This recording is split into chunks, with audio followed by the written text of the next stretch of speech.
Vale, perfecto. Vale, pues si lo veis ya todo, presento. Perfecto. Vale, Eh, ¿ya? Sí, vale. todo bien, dale. Vale, perfecto, perfecto. Vale, pues empiezo. Esta va a ser una charla, sí, como ya ha dicho Culo, sobre la deprecación de la documentación y sobre la relación entre estas dos entidades.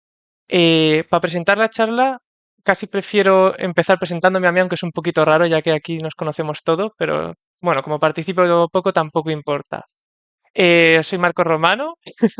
Y bueno, y he puesto mi foto de perfil en vez de poner una foto de mi cara, básicamente porque esta charla surge a raíz de un meetup del propio Discord en el que Kulo presentó sus Anouillet G-Comics, algo así. Y en esa charla básicamente acabó hablándose también de la documentación y salió como la documentación acaba deprecada. Y eso como que, según se dijo, todo el mundo, incluido yo mismo, lo aceptamos. Dijimos, sí, es cierto. Y como una décima de segundo después yo dije, espérate, porque es cierto eso.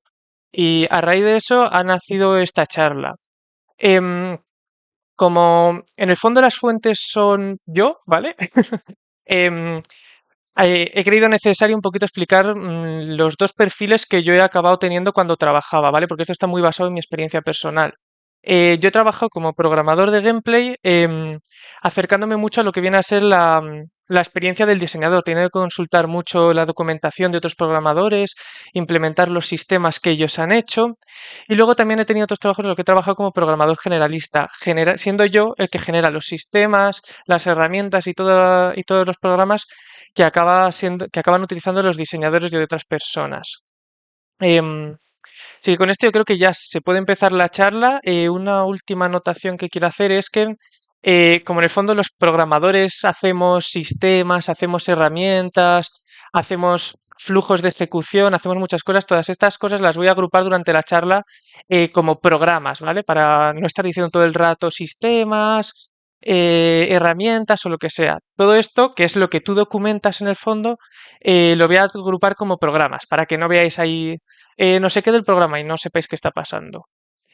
Vale, la charla va a pasar por 4 puntos. El primero es que se va a ver una introducción a la documentación. Vamos a desarrollar un poquito la documentación, como por ejemplo se ve afectada por el tema de estar haciendo videojuegos en vez de otro tipo de software. También luego vamos a ir viendo ciertos elementos que en el fondo, según los pensemos, todos diremos, jo, esto lo conozco, pero tampoco se le ha puesto un nombre y es importante a la hora de hablar de la deprecación, que va a ser el segundo punto, la naturaleza de la deprecación. Ahí también veremos cuáles son las cosas sí, la naturaleza de la deprecación que acaba llevando a que la documentación esté deprecada, cuáles son las características de la deprecación que favorecen que ésta aparezca. Em, Luego ya conociendo estos dos elementos que son la documentación y la deprecación, ya tenemos herramientas para combatir la deprecación y se van a presentar un par de ellas. Y la más clave, en mi opinión, va a ser la propuesta de estructura de documentación, que va a tener un apartado aparte, en el que yo voy a hacer una propuesta de estructura de documentación donde lo importante no es la propuesta en sí, lo importante es cómo yo he podido construir la propia estructura de documentación gracias a todas estas lecciones que hemos aprendido durante la charla. Em, Empezando por la introducción a la documentación, lo primero es responder por qué documentar, ¿no? Porque si no fuese útil, sin más, ¿cómo evitar la deprecación? Tú no documentas ya arreglado, ya está. Pero documentar tiene una serie de ventajas, ¿vale? La primera es que hace el desarrollo menos caótico. En el fondo, lo que acaba haciendo que un desarrollo vaya mal es la falta de orden. No porque el orden en sí traiga el éxito, sino porque el orden ayuda a entender cuál es tu situación del proyecto y afrontar cómo que siga yendo bien o que empiece a ir bien cuando está yendo mal. La documentación te ayuda a reducir ese caos, ese estado de desorden y convertir un poquito en estado de orden. También te ayude a entender el sistema que está diseñado. Este es un tema que a mí me parece que tanto documentar como hacer test automáticos tienen un efecto secundario, aparte de su utilidad per se, que es que tú tienes que conocer bien el sistema que estás documentando, testeando. Y cuando tú te pones a documentar un sistema, tú de verdad sabes y averiguas cuánto entiendes tu sistema y eres capaz de decir, wow, yo este sistema no lo conozco, debería de invertir más en planificarlo, o está improvisado, o hay estos casos límite que de repente me han surgido documentando y que no están en el código, te ayuda a mejorar tu código, bueno, a mejorar tu desarrollo y a estar como, tener como más claro qué está sucediendo, a reducir el caos. También ayuda a que todo el mundo esté en la misma página, porque puede ocurrir que muchas veces a lo largo de un proyecto, pues yo qué sé, un programa lo está tocando una persona y al cabo de 3 meses lo retoma otra persona, al cabo de 3 meses entra una persona nueva que le toca trabajar con ese programa, pero que no ha trabajado nunca. Cada uno tiene tres visiones distintas de lo que es el programa, ¿no? La documentación te ayuda a entender un poquito, bueno, a que todo el mundo tenga un punto en común, que yo qué sé, tienes un sistema de eventos y tú, gracias a la documentación, puedes hacer que todo el mundo sepa cuál es el sistema de eventos que tú quieres tener, cuál es el acercamiento, la arquitectura que tú has diseñado para que ese sistema de eventos funcione y sea escalable, por ejemplo. Te permite que todo el mundo tenga una forma de entender como la base de lo que se quiere desarrollar y cómo se quiere trabajar. Luego, por último, evita los silos de conocimiento. Lo típico, cuantas más formas haya de que todo el mundo tenga el conocimiento al alcance del proyecto, más fácil es que cuando una persona se vaya, su conocimiento no quede perdido y esto no afecte al desarrollo. Y por último, esta última razón es un poquito más personal, pero a mí me parece más importante de lo que pueda parecer. Y es que cuando a alguien le toca empezar a tocar por primera vez un programa, le acaba tocando o dos opciones.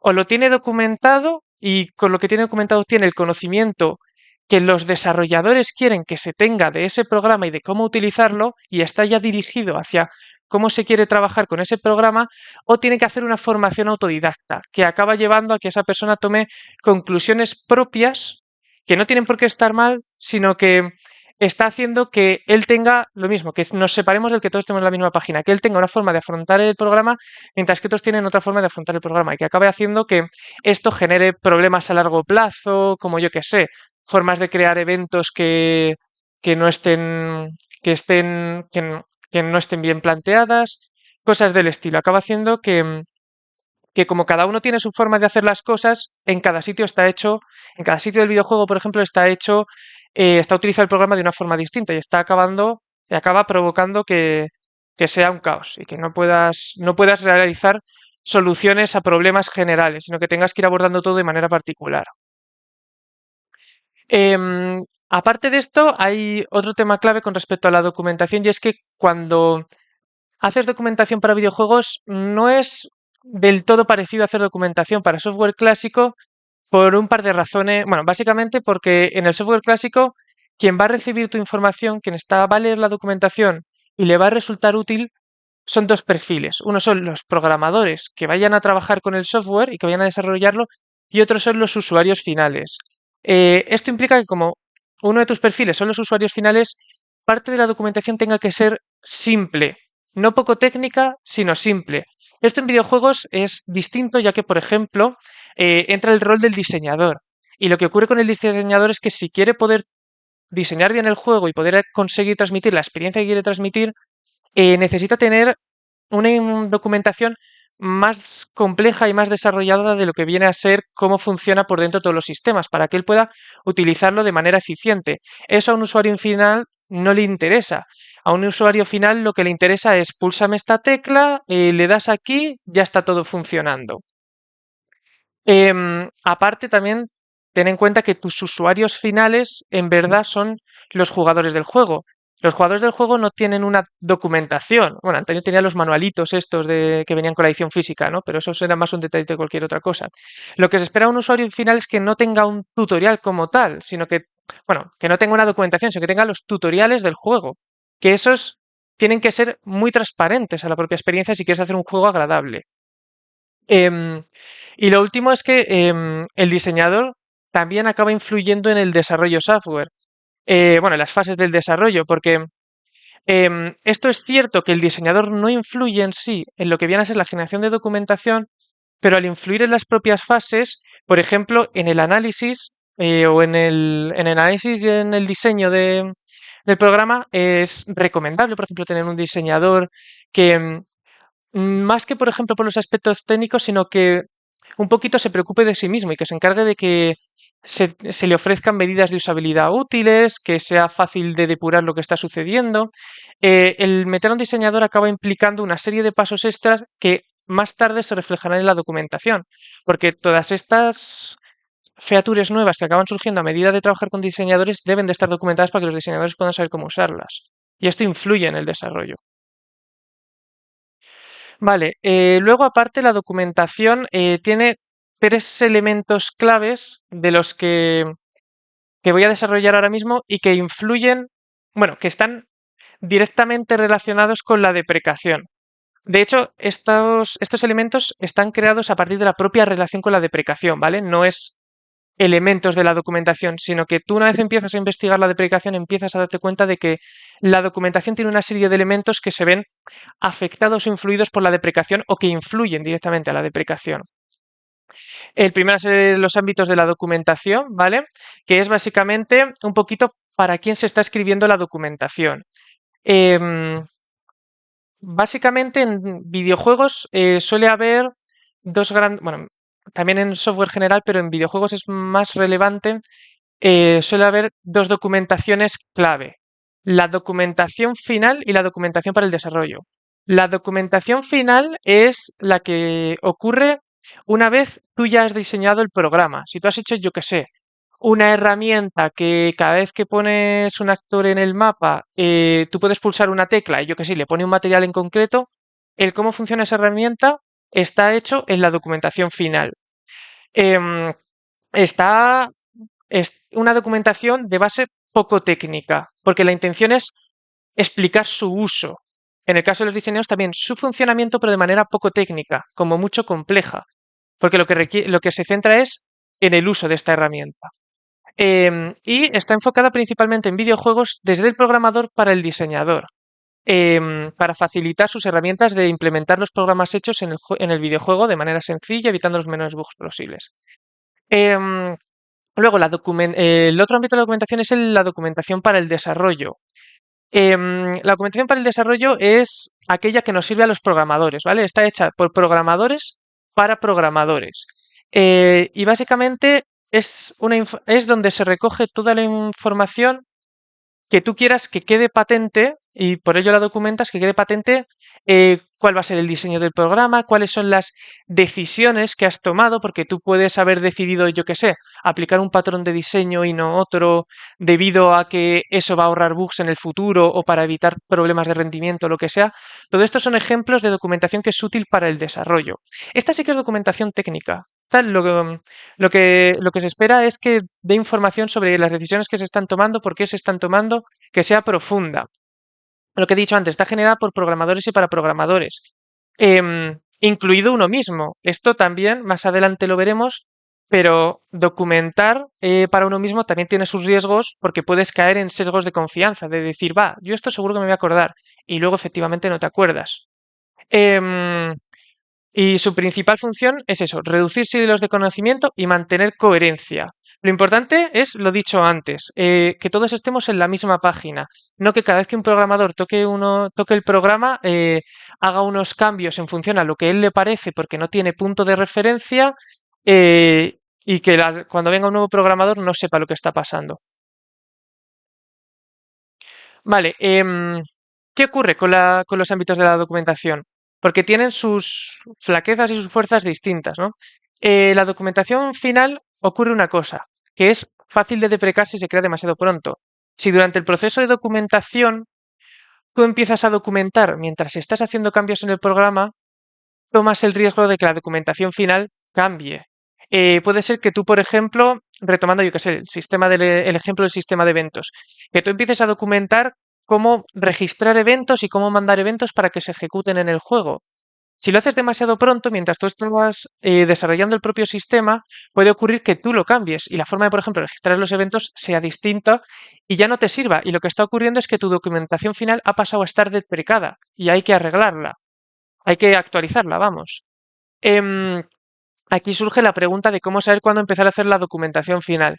Esta es una pregunta que afrontaremos más adelante en las herramientas para combatir la deprecación, porque ya tendremos una serie de puntos con los cuales llegar a conclusiones sobre cómo responder a esta pregunta. Em, Y la importancia, también entre la documentación final y la documentación para desarrollo, hay otra diferencia que es no solo para quien está planeado, sino cuándo se consulta. La documentación final es útil cuando el diseñador quiere implementar cosas implementar el programa en el videojuego. Cuando quiere consultar las típicas funcionalidades del motor, de tú estás en el motor y tú quieres saber a qué información puedes acceder. Los getters y los setters, como llamaríamos, pero en lo que viene a ser dentro del motor. También cuáles son tus funciones que puedes hacer. Y también puede ser útil la documentación final a la hora de dar respuesta a dudas concretas. Puede resultar que tú durante el desarrollo, por ejemplo, estés trabajando, yo que sé, con un sistema de animaciones o lo que sea, y al diseñador le surja la duda de ¿cómo puedo cambiar de una animación a otra en esta situación? Pues esas también son dudas que pueden surgir y que puede ser inteligente meter en la documentación final. Vale, en cuanto a la documentación de desarrollo, em, le ocurre lo contrario. Su utilidad se pierde una vez el programa ya está hecho. La documentación para el desarrollo es muy útil cuando se está haciendo mientras se está creando el programa.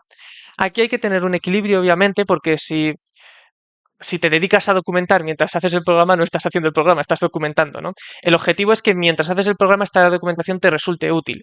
Y sobre todo, entender cuáles son esas decisiones, esas tomas de decisiones que hemos dicho antes, que tú tienes que reflejar en la documentación para que cuando otra persona toque ese programa pueda, pueda entender el código que hay ahí y saber por qué tú has tomado esas decisiones y no has tomado otras. Esto, mi recomendación es hacerlo a medida que estás desarrollando, más que nada porque cuando acabes el desarrollo te vas a haber olvidado. Em, lo mismo, la documentación para el desarrollo se consulta cuando se quiere obtener una introducción al funcionamiento interno del programa. Cuando te va a tocar empezar a trabajar en ese programa, no lo has visto nunca, tú no tienes conocimiento sobre él. Es muy útil cuando tú quieres ver como, yo qué sé, un diagrama UML rápido de cómo está montado el sistema. Y así ya más o menos te has colocado, ya sabes fácilmente cómo está montado. Cuando estás buscando lo que hemos dicho, justificaciones a decisiones, a tomas decisiones que ha tomado otro programador y que tú no comprendes. Puede ser útil utilizarla para esto. Y también, bueno, básicamente es para compartir información, lo que hemos dicho. El siguiente elemento son las dimensiones de la documentación. Em, a la hora de evaluar una documentación, tú tienes que tener la capacidad de poder evaluar su estado, ¿no? De saber cómo de bien o cómo de mal está, cómo deficientemente está cumpliendo su labor de transmitir información.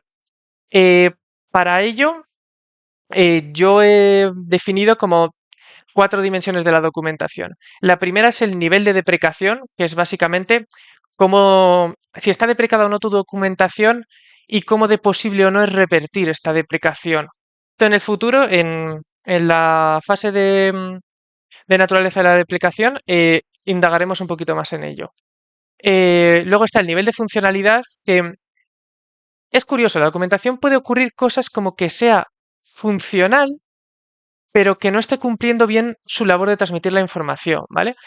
Puede darse el caso de que, por ejemplo, tú expliques cómo está funcionando la documentación, pero lo hagas saltándote pasos. Y al saltarte esos pasos, el receptor de la información entiende el mensaje, pero le faltan ciertos puntos para poder terminar de funcionar con soltura con el programa. Pero también puede ocurrir lo contrario, que es que tú pongas demasiada información. Tú a la hora de explicar cómo funciona el programa, puede ser que estés explicando tanto y sobreexplicando tanto que haya muchísima información y que el receptor de información tenga que filtrar entre toda esa información para encontrar la que es importante, la que le está valiendo. Em, Luego, aparte, tienes el nivel de legibilidad.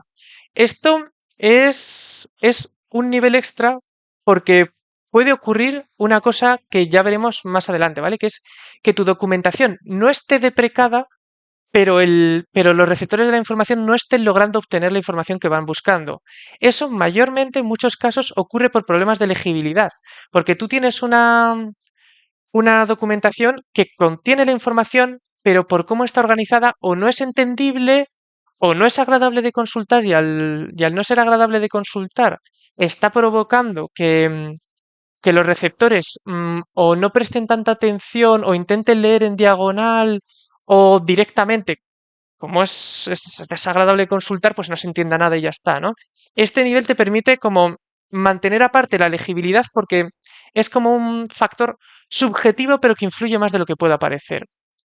Em, uy, bueno, y el cuarto nivel de deprecación lo he perdido, no me acuerdo. Era... Bien, hay un cuarto nivel. Que no recuerdo, así que hay un cuarto nivel y ya está. Vale, los arquetipos de la documentación. Este es el último elemento, ¿vale? Que es cómo tú transmites la información. A la hora de documentar, tú puedes documentar de varias formas. Tú puedes, por ejemplo, escribir un texto y esto tiene unas implicaciones en la información que se va a transmitir. Puedes grabar un vídeo, que también tiene sus implicaciones. Puedes utilizar imágenes, que también tiene sus implicaciones. Yo he detectado una serie de arquetipos, ¿vale? El primero es el texto, que es un texto.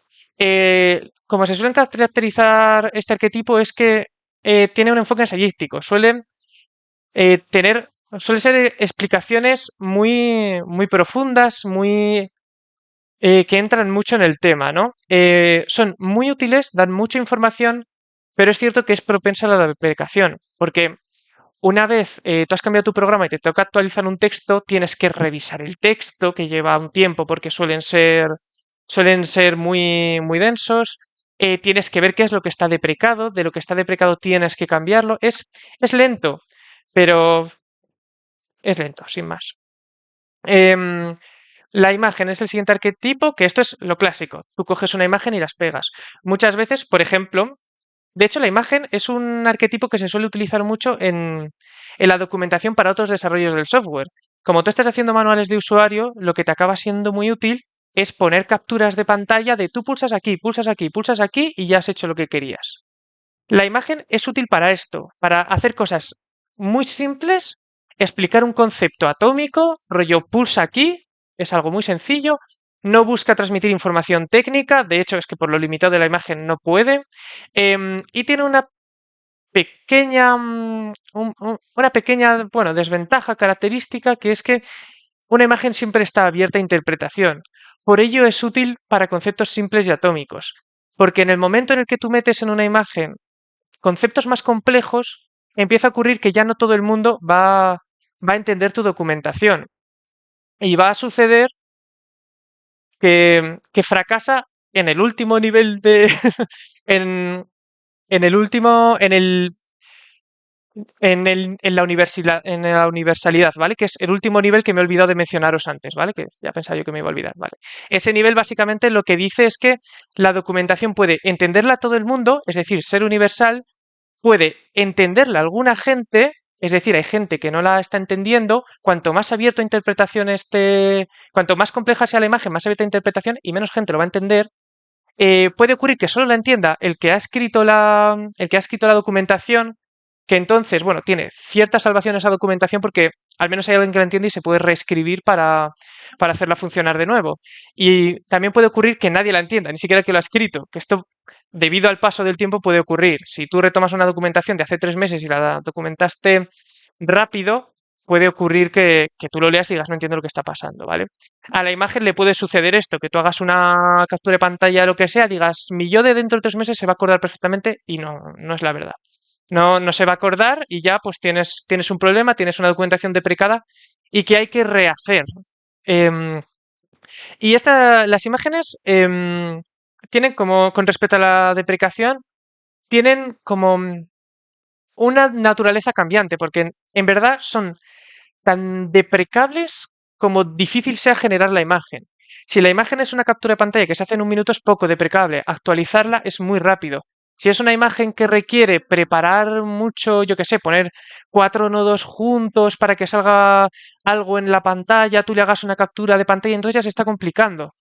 Cuando se depreca la imagen, volver a generarla es más complicado, lleva más tiempo.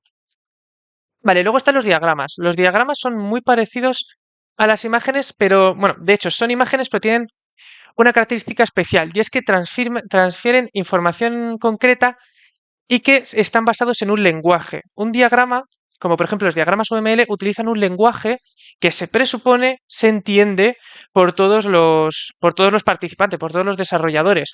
Así que elimina el factor de interpretación de la imagen. Ya no está abierto a interpretación. Una vez que conoces el idioma, un diagrama siempre va a transmitir la misma información. Esto, de hecho, los hace, los hace muy útiles para transmisión de información, pero bueno, eso ya iremos más adelante. Em, Luego, la ventaja de, de los diagramas es que ya hay lenguajes de modelado de diagramas muy asentados, como por ejemplo UML. Y esto es muy útil porque hay herramientas para generar estos diagramas y esto actúa muy a favor de combatir la deprecación, porque en el momento en que tú tienes tu diagrama guardado en un fichero, tú abres el fichero, has cambiado cualquier cosa del diagrama, actualizas el diagrama en un momento, le das a actualizar y ya lo tienes. Es muy potente con la deprecación en ese aspecto.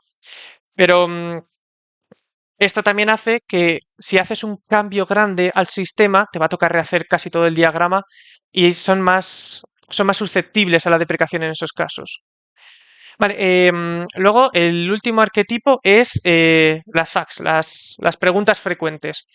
Este es un arquetipo que surge en verdad a raíz de la deprecación, porque si desde el principio se generase la documentación de manera que no generase ninguna duda a la gente que lo está leyendo, no existirían las preguntas frecuentes porque están en la documentación. Lo que ocurre es que puede ser que tú al hacer una documentación te saltes pasos o haya dudas que para ti no son, en plan, no te van a surgir esas dudas, pero a una persona, a otra persona sí que le puede surgir. En ese momento, las preguntas frecuentes facilitan una región de espacio localizada donde tú puedes fácilmente responder a algo en concreto. Es muy parecido a la imagen, es información muy concreta, muy atómica, pero en este caso no es interpretable, es como tengo esta duda, esta es la respuesta. Te permite muy fácilmente resolver problemas concretos. El problema es que son problemas concretos. No puedes hacer una documentación solo basada en preguntas frecuentes porque tendría, yo qué sé, 100.000 preguntas frecuentes y sería súper poco eficiente.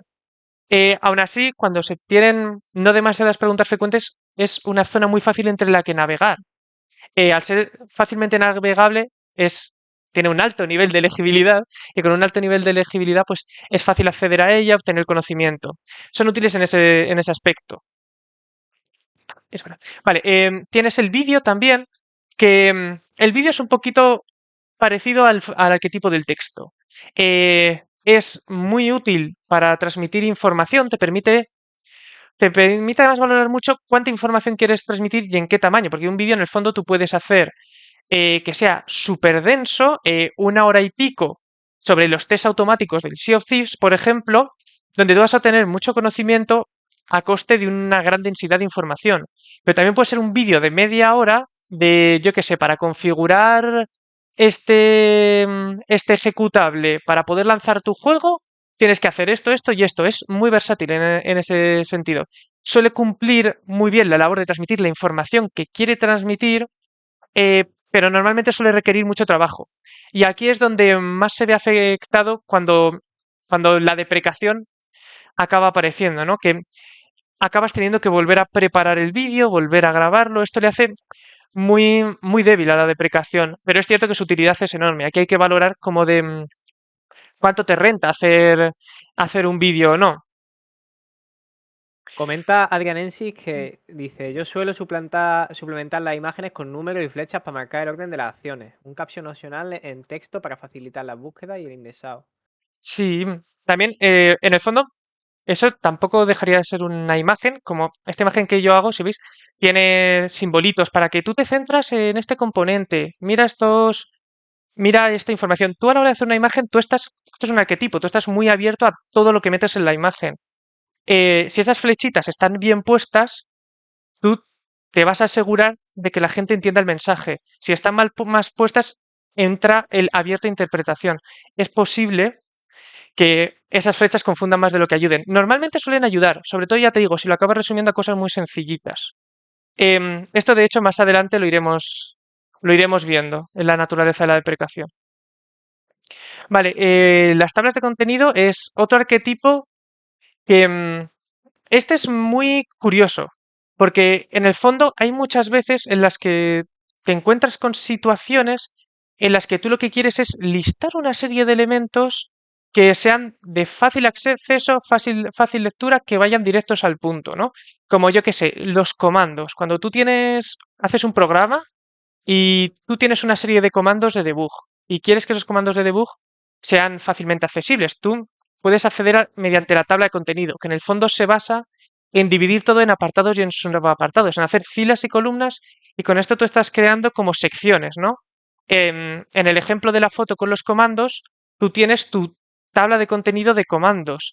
eh, pero como en el fondo todo sigue en el mismo formato, tú puedes establecer que un comando tiene un nombre, una descripción, un valor y un ejemplo. Y puedes listar todos los comandos nuevos y ofrecer, sobre todo, un espacio donde la gente pueda acceder a ello de manera sencilla, que sepa que en la tabla de comandos van a estar todos los comandos, que vayan bajando hasta encontrar su comando deseado, lo encuentren y lo usen.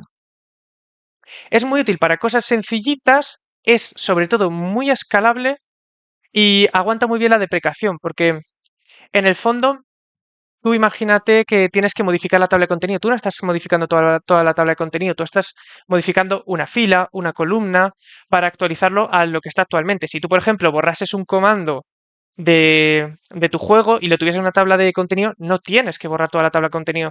Tú borras esa fila y ya está. La deprecación es muy resiliente a la deprecación. Y también tiene la ventaja de que es fácil de automatizar. En el fondo, hay todas las documentaciones que acaban prestándose a una tabla de contenido suelen estar muy fácilmente accesibles. Son un poquito como las funciones de documentación de Unreal o de Unity, que se generan automáticamente, porque tú tienes el nombre de la función, la descripción de la función y ya está. Y tú puedes ir listándolo fácilmente. Se puede automatizar sin demasiado esfuerzo. Vale. Apartado aparte que quería mencionar, la legibilidad de la documentación. Ya lo he dicho antes.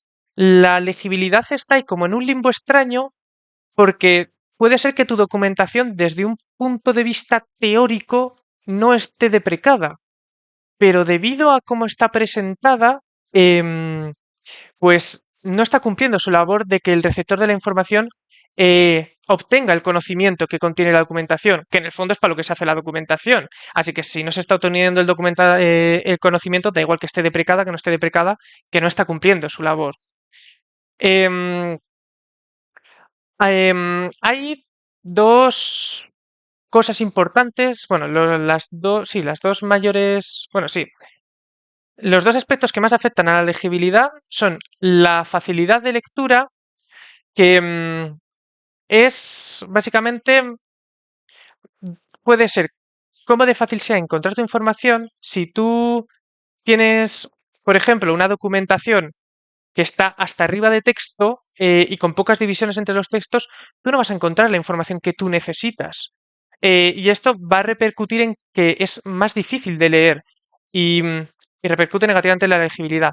La otra opción es que tú puedas acceder a la información, pero a la hora de leerla sea muy densa, tenga lenguaje muy complicado o demasiado simple y no logres entender bien lo que te está transmitiendo y no puedas hacer uso de ese conocimiento que contiene la documentación.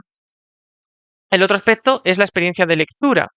Em, Al final, tú cuando estás consumiendo una documentación no lo haces porque te apasiona enormemente consumir documentación, sino porque tú tienes una necesidad que va a resolver esa documentación. Esto acaba apelando más al factor humano, pero pero acaba influyendo, ¿no? Porque en el fondo tu experiencia subjetiva está influyendo en cómo de eficaz está siendo la documentación, independientemente de lo bien hecha o mal hecha que esté que esté hecha esa documentación. Em, estos dos, un fallo, que la legibilidad no sea buena, acaba repercutiendo sobre todo en pérdida de confianza. Y el problema con la pérdida de confianza es que tú estás escribiendo una documentación para que la gente confíe en las decisiones que se ha tomado como equipo, confíe en el desarrollo y la documentación es una herramienta para aumentar esa confianza. En el momento en el que tú ya no confías en tu documentación, está perdiendo confianza. Está perdiendo utilidad, porque ¿para qué vas a para qué vas a consultar una documentación en la que no confías o en la que debido a la legibilidad no puedes obtener ninguna información útil? Em, en el fondo, lo importante a la hora de mantener una documentación es mantener la confianza que se tiene en esa documentación. Vale, a la hora de hacer más legible la documentación, yo he encontrado una serie de cosas que ayudan más, ¿vale? Que son útiles. La primera es estratificar la documentación.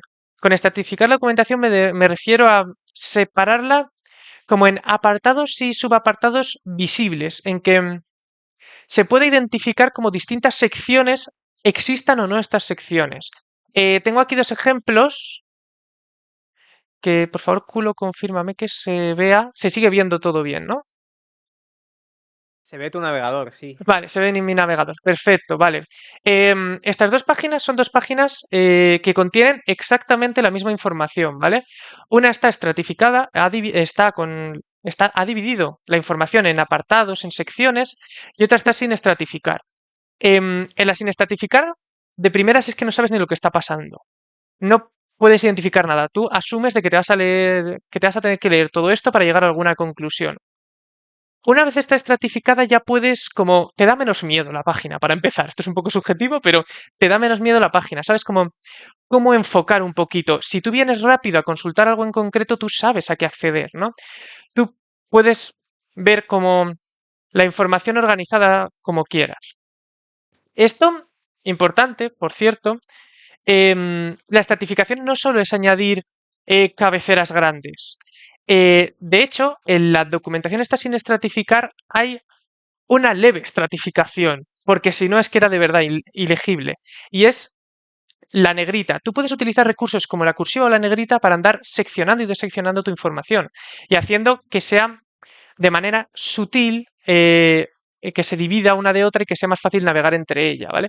Si esta información estuviese, por ejemplo, sin la negrita, tú ya no puedes ni entender qué está pasando aquí.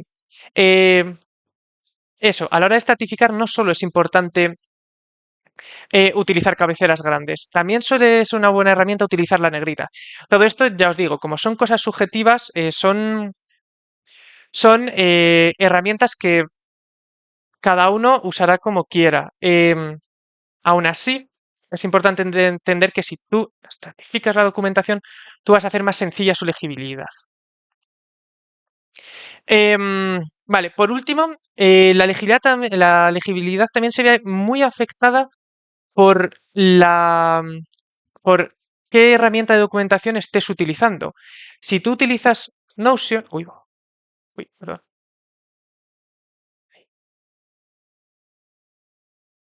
Si tú utilizas Notion, tú tienes una serie de herramientas que no tienes en otras herramientas como Word. Tienes los toggle estos que, por ejemplo, te permiten dividir la información sin tener que acceder a índices, a grandes pantallas enormes, sino que eh, abriendo y cerrando toggles le das al lector la opción de que él decida en qué quiere investigar y como que no le abrumas con mucha información.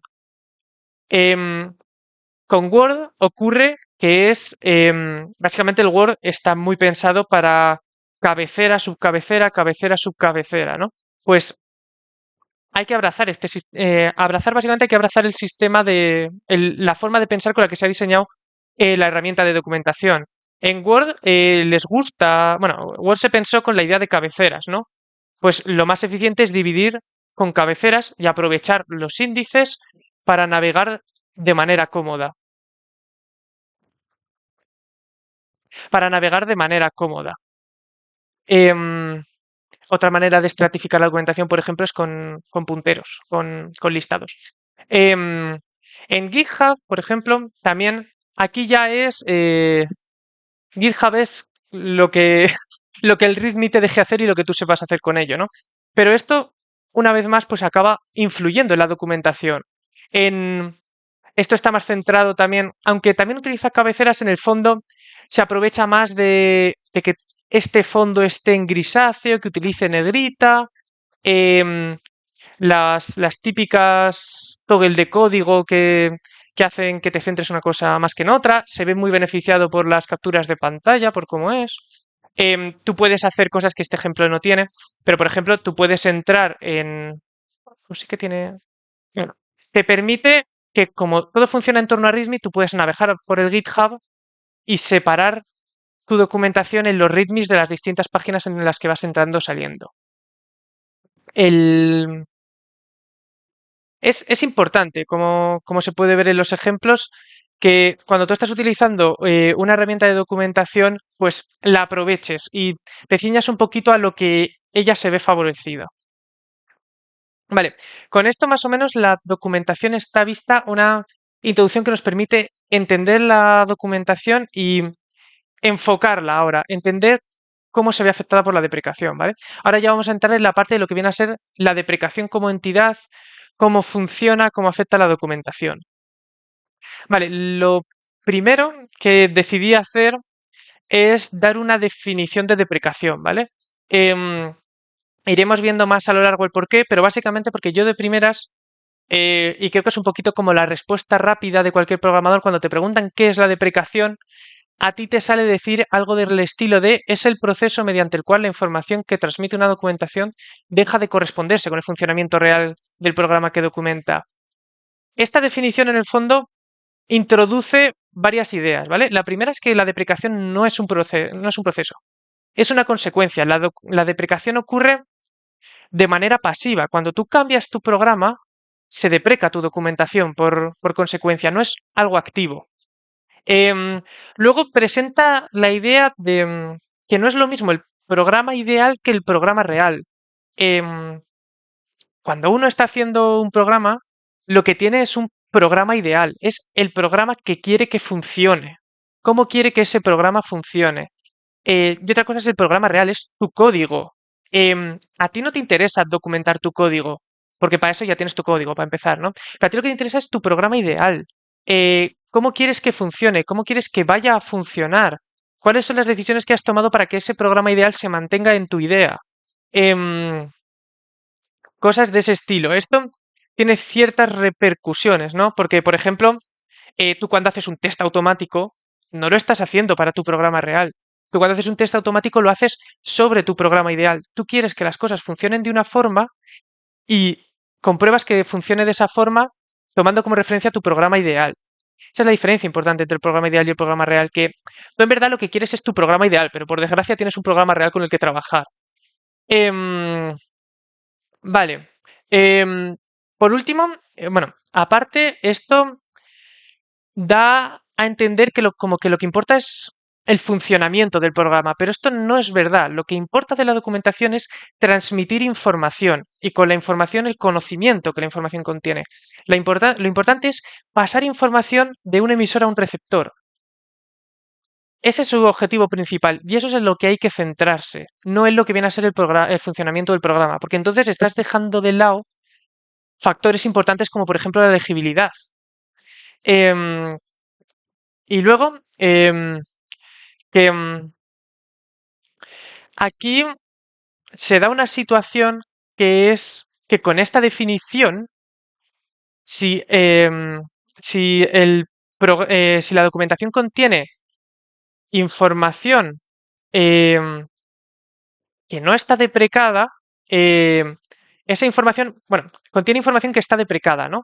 Pero lo que ocurre es que nadie la está consultando. Pues eso técnicamente es información no deprecada, es sí deprecada. Desde un punto de vista teórico, eso es información deprecada. Con esto se llega como una segunda definición, que es que la deprecación es el indicador utilizado para representar cómo de cerca está la información de una documentación de suplir las necesidades de sus consumidores. Aquí ya entra a importar lo que viene a ser el receptor de la información, el que va a consumir esa información y obtener conocimiento. Ahora él es el que importa. Y lo siguiente que nos importa es cómo tenemos ese indicador de cómo de eficaz está siendo nuestra documentación a la hora de suplir las necesidades del receptor de la información. Lo lleva a una última definición que es la que teóricamente es más correcta, en mi opinión, ¿no? Que es que la deprecación es el inverso del nivel de eficacia de la información de una documentación a la hora de contener y transmitir el conocimiento que requieren los receptores de la información. Esta es una definición muy encerrada en el plano teórico. Es útil porque esta es la definición de deprecación. Ahora lo que tenemos que hacer es esa definición de deprecación, traerla de lo teórico a lo práctico, ¿vale? Em, porque esto vuelve otra vez al tema de que con esta definición, si hay documentación que no se consulta, pero no está deprecada, bueno, pero ¿está deprecada? ¿No está deprecada? Según el plano teórico, está deprecada. En un plano práctico nos interesa, quiero decir, si no se consulta, pues bueno, igual hay que preocuparse como mucho de borrarla. Es un problema de legibilidad, pero no está deprecada como tal. No es un problema del que preocuparse. No hay que afrontarse, no hay que atacar esa documentación con herramientas para reducir la deprecación, ¿no? Em, de aquí se llega como una definición práctica de la que vamos a partir a la hora de decidir cómo combatir o no contra la deprecación, ¿vale? Esta es la definición práctica, la que es útil en la vida real, ¿vale? Que es que la deprecación son los defectos en la documentación que provocan que el lector no pueda acceder al conocimiento que requiere para resolver una necesidad que la documentación debería solventar. Ahora, con esto nos interesa eh, resolver necesidades que debería solventar para un lector. Ahora nos importa el punto de vista del lector. Esto será importante a la hora de plantear las herramientas para luchar contra la deprecación. Y ya la deprecación no son ni el indicador que hemos dicho antes, ni son los procesos, que es la de la respuesta rápida, son los defectos. Nosotros vamos a detectar problemas en nuestra documentación que está haciendo que la gente no pueda acceder al conocimiento y vamos a paliarlos. Lo que nos interesa es paliar defectos. Si no hay defectos, no hay deprecación. Vale. Una serie de características de la deprecación son los orígenes. La deprecación puede surgir de dos formas distintas.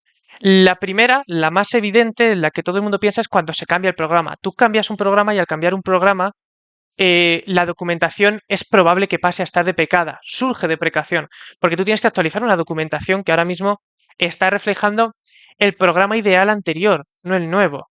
La otra opción es que tú, cuando documentes y generes la documentación, no documentes todo lo que deberías documentar y la gente a la hora de acceder a esa documentación encuentre que no tiene las respuestas a todo lo que necesita. En ese momento la documentación está naciendo deprecada y ha de ser detectado y paliado. Em, Luego, así como ocurría que la documentación es una herramienta útil para luchar contra el caos, la deprecación es aliada del caos. Cuanto más desorganizado esté tu desarrollo, más deprecación va a aparecer. Y el problema de esto es que la deprecación favorece el caos y la deprecación no se va hasta que tú no la soluciones. Y ese caos generado por la deprecación no se va a ir hasta que no palies la deprecación, no es algo que se vaya a ir solo. Esto hace que sea que la deprecación afecte fuertemente al caos del desarrollo. Vale, voy a beber agua.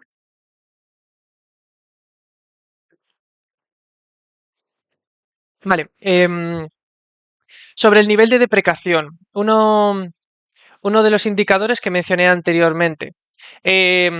La documentación puede estar actualizada o no actualizada. Cuando está actualizada, básicamente no está deprecada y no hay que hacer cambios sobre ella. Ocurre una cosa, que una vez tú cambias el programa ideal, puede suceder, bueno, sucede de hecho que pasa a estar en proceso de deprecarse. Es decir, mientras tú generas el programa ideal, esa documentación está convirtiéndose en deprecada, pero todavía no lo está, porque todavía no tienes un programa ideal con el que considerar que tu documentación está deprecada. Estos son momentos, por ejemplo, en los que es complicado generar documentación porque puede ocurrir, por ejemplo, lo que se ha mencionado antes, la documentación final, que si generas documentación final mientras estás creando el programa ideal y pensándolo, esto va a acabar sucediendo en que tu documentación ideal se depreque. Eh, Cuando la documentación está en proceso de deprecarse, lo ideal no es actualizarla. Aquí eh, ya veremos más adelante matices, porque por ejemplo, si tú estás haciendo UMLs o algo, utilízalo, porque el UML te va a ser una herramienta útil para visualizar a lo que tú quieres llegar. Pero mayormente la documentación no debería actualizarse en proceso de deprecarse. Una vez ha terminado de generar este como nuevo programa ideal, la documentación pasa a estar deprecada. Y tú puedes tomar dos decisiones: actualizarla y devolverla al estado de actualizada y que vuelva a ser útil, o abandonarla. Una vez la abandonas, ya no es útil, ya ha caído en su estado de pérdida de confianza del que hablábamos antes, y como ya no tienes confianza en ella, ¿para qué la vas a consultar? A ver, pueden darse casos en los que tampoco sea la decisión más acertada dedicarte a arreglar la documentación. Puede ser que estés a 2 semanas de sacar el juego, hayas cambiado un algoritmo o algo que no vas a volver a tocar en tu vida, es un juego que vas a sacar y no vas a actualizar, y dices, a 2 semanas de la entrega, con un algoritmo que acabo de hacer, ¿para qué lo voy a documentar cuando estoy hasta arriba de otras tareas? Porque la documentación en el fondo es para ayudar a facilitar el desarrollo. Si el desarrollo está en un cuello de botella, la documentación está en un cuello de botella. Em, por ello puede haber casos en los que te rente dejarla como abandonada, pero no es recomendable. La diferencia importante entre el nivel de deprecación deprecado y abandonado es que cuando está deprecada, se tiene planeado y planificado en las tareas que tú vas a actualizar esa documentación. Si tú no tienes esas tareas y ya has decidido que la documentación vas a pasar de ella, pasa a estar abandonada. Ahí ya pierde su utilidad. Vale. Em, Ahora, retomando los arquetipos de la documentación, los que hemos visto, los del texto, el vídeo, la tabla de contenido, cada uno de ellos se ven influidos por una serie de factores en cómo se deprecan. Em, Estos factores básicamente afectan mayormente a lo que viene a ser la rentabilidad de la documentación. Esta rentabilidad es, lo he dicho antes, la documentación es una herramienta para facilitar tu desarrollo. Si tú dedicas demasiado tiempo a actualizar tu documentación, igual empieza a salirte menos rentable que si le dedicases menos tiempo. Y tus arquetipos van a influir en esto. Em, de hecho, los mayores factores son el tiempo de generación. Si tú tardas mucho en generar uno de los arquetipos, te está saliendo menos rentable que uno que se tarda poco en generar. Lo mismo ocurre cuando se depreca y hay que revisar esa documentación si está deprecada o no. Esto también afecta a esa rentabilidad. Lo mismo puede ocurrir con el riesgo de nacer deprecado. Hay unos arquetipos que es más fácil que nazcan deprecados que otros y que a largo plazo van a requerir más trabajo que otros. Em, Luego está el nivel de influencia, que es que si tú, el modificar una documentación, acaba por, por efecto secundario influyendo en que se modifique otra documentación, su nivel de influencia es mayor. Básicamente es cuántas dependencias tiene a otras documentaciones. Porque si tú, por ejemplo, tienes un diagrama UML y tú tienes luego debajo un texto explicando tus decisiones tomadas en ese diagrama de UML.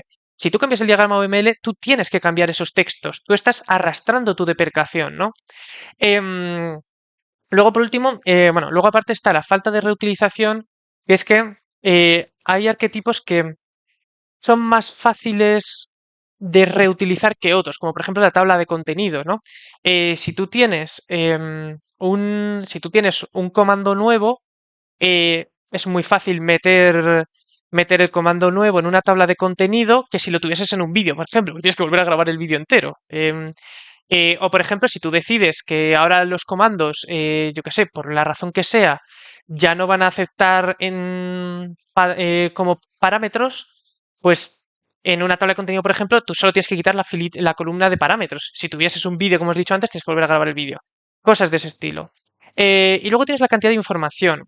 La cantidad de información, en el fondo, es una medida cuantitativa. Si tú tienes mucha información, a la hora de actualizar esa información vas a invertir mucho tiempo. Si tienes poca información, es probable que inviertas poco tiempo. En este sentido, vamos a ir viendo un poquito cómo afectan estos factores a los distintos arquetipos. En el texto y en el vídeo ocurre que se tardan mucho en generar. Y también esto acaba haciendo que revisarlos sea lento, ¿no? Por ejemplo, el texto es más lento de revisar que un vídeo, pero si el vídeo dura una hora, es lento de revisar, ¿no? Pero mayormente se ven afectados por un alto tiempo de generación. Y esto también afecta negativamente en la reutilización, porque tú tienes que, cuando cambias un texto, tienes que mayormente acabas teniendo que volver a generar un párrafo como mínimo. No cambias palabras sueltas. El vídeo lo tienes que volver a grabar entero directamente. No es nada eficiente. Pero claro, lo que suele ocurrir es que los textos y los vídeos suelen estar muy contenidos, suelen dar información sobre algo muy concreto y ya son ellos los que se explayan, no dependen de otros. Así que, por ejemplo, su nivel de influencia es menor. Em, los diagramas y las imágenes, su tiempo de generación no suele ser muy alto. Lo he dicho antes, por ejemplo, la imagen es un campo un poco abierto porque es tan cara de generar como lo que tú quieras complicártelo. Si quieres hacer capturas de pantallas muy complicadas, pues entonces te va a llevar más rato que si es, yo qué sé, una foto de una foto de cualquier cosa rapidita, ¿vale? Los diagramas, lo he dicho antes, acaban teniendo mucha influencia en lo que viene a ser el resto de la documentación. Acaban implicando que tú, pues si tienes que explicar cosas del diagrama, ya lo he dicho, vas a tener que cuando cambies el diagrama actualizar esas explicaciones que estás dando. Em, Suelen también implicar los diagramas cierta cantidad de información, em, pero suele ser información bastante útil, acaba rentando, ¿no? Y las herramientas que tiene el diagrama hace que sea, que por ejemplo su reutilización sea mucho mayor que la de una imagen. Una imagen, una vez te toca actualizarla, porque está deprecada, tienes que volver a generarla de cero. Un diagrama no. Ya tienes tus herramientas que te permiten fácilmente retomar el proceso. Las tablas de contenido son muy fáciles de generar, tienen muy poca influencia, porque en el fondo se suelen ver vistos afectados por cosas ajenas a ellas, pero ellas básicamente suele ser ejecuto este comando, tienes estas funciones, cosas del estilo, ¿no? Em, a la hora de valorar si está deprecado o no, suele requerir navegar entre mucha información, bueno, tanta información como la que contenga tu tabla de contenido. Em, si tienes la información en una tabla de contenido es porque entiendes que es mucha información y que te conviene manejarla de manera más o menos, de manera atómica, de manera fácil y sencilla, ¿no? Y ocurre con las tablas de contenido que suelen incluir mucha información, sobre todo a base de pura cantidad dura, ¿no? Como si tú tienes comandos, tú puedes tener 300 comandos. La cantidad de información es enorme porque tienes una enorme cantidad de comandos. Y en eso es en lo que más se ven afectadas, ¿no? Es fácil que una tabla de contenido se depreque debido a que es fácil, por ejemplo, cambiar uno de los elementos que le influyen, un comando, cambiar un comando, añadir un comando nuevo. Debido a la cantidad de información que maneja, es sencillito que haya que volver a actualizarla. Que no implica que, por ejemplo, la deprecación sea un proceso largo. De hecho, será un proceso lento, pero será más frecuente que, por ejemplo, con textos. Em, las preguntas frecuentes, lo he dicho antes, son muy útiles, no pueden nacer deprecadas porque mm, surgen del hecho de que la documentación esté deprecada, son una consecuencia de que la documentación esté deprecada, así que ellas por sí mismas no pueden nacer deprecadas porque nacen de la propia necesidad. Su nivel de influencia es nulo porque están contestando a una respuesta muy concreta y dando una respuesta concreta. El tiempo de generación es tan variable como lo que tú tardes en obtener la información necesaria para responder a esa pregunta, que esto depende mucho de cómo decidas contestarla, porque tú puedes poner un enlace a un vídeo de YouTube o puedes hacer una explicación con 8 capturas de pantalla que tienes que pulsar. Eso sí, son cero reutilizables porque una vez tú cambias la manera de enfocar esa duda, tienes que volver a generar de nuevo la pregunta. Vale, estos factores son útiles a la hora de estimar cómo y cuándo surge la deprecación, ¿vale? Estos factores no son eficaces a la hora de determinar si tú tienes que utilizar un arquetipo o no. En el fondo, lo que más determina si tú tienes que utilizar un arquetipo o no es lo cómodo que te sientas tú y tu equipo con ese arquetipo. Eso sí, una vez conoces estos factores, tú sabes cómo te va a surgir la deprecación. Puedes enfocar como quieres, bueno, puedes predecir más o menos cuándo se te va a deprecar la documentación y preparar e incluir en tus tareas actualizar esa documentación y asegurarte que sea lo más difícil posible que quede actualizada. Es importante entender que se está trabajando sobre documentación, no sobre arquetipos. Los desarrolladores acceden a la propia documentación, a los arquetipos. si una documentación se presta a que tú utilices un arquetipo en concreto, utiliza ese arquetipo. Puede ocurrir que incluso la misma documentación tenga tres arquetipos mezclados distintos. Si eso es lo que necesita la documentación para funcionar, hay que usarlo. No hay que tenerle miedo a utilizar un arquetipo o no por cómo la deprecación le va a afectar. Hay que prepararse para combatir contra ella. Vale, se va a hablar un poquito aparte en cómo surge la deprecación, ¿vale? Em, en la primera forma ya se ha hablado un poquito antes, pero la documentación básicamente puede nacer deprecada y cuando nace deprecada es básicamente por factores humanos porque tú no has preveído que esa documentación te va a hacer falta en el futuro. Como tú no puedes prever que esta documentación va, va a ser necesaria en el futuro, la forma de enfrentar la deprecación, porque la documentación nace deprecada, es seguir una estrategia reactiva. No es recomendable que se intente predecir que va a estar deprecado y documentarlo porque se va a cometer el error de que se va a sobredocumentar y sobredocumentar va a hacer difícil navegar en ello, va a hacerlo menos legible y va a hacer que también salga menos rentable consultar tu documentación. Sin embargo, cuando la deprecación surge debido a los cambios al programa, esto ya es distinto, ¿no? Porque lo que viene a ser el problema principal de la documentación es que como personas no somos capaces de saber cuál es nuestro programa ideal definitivo. No somos capaces de llegar a esa conclusión desde el principio plantearlo y plasmarlo. El programa va cambiando con el tiempo, con las peticiones que te hacen, con la vida. La vida en general te hace cambiar el programa ideal. Y ese es nuestro mayor problema a la hora de... Bueno, es lo que más acaba provocando la deprecación.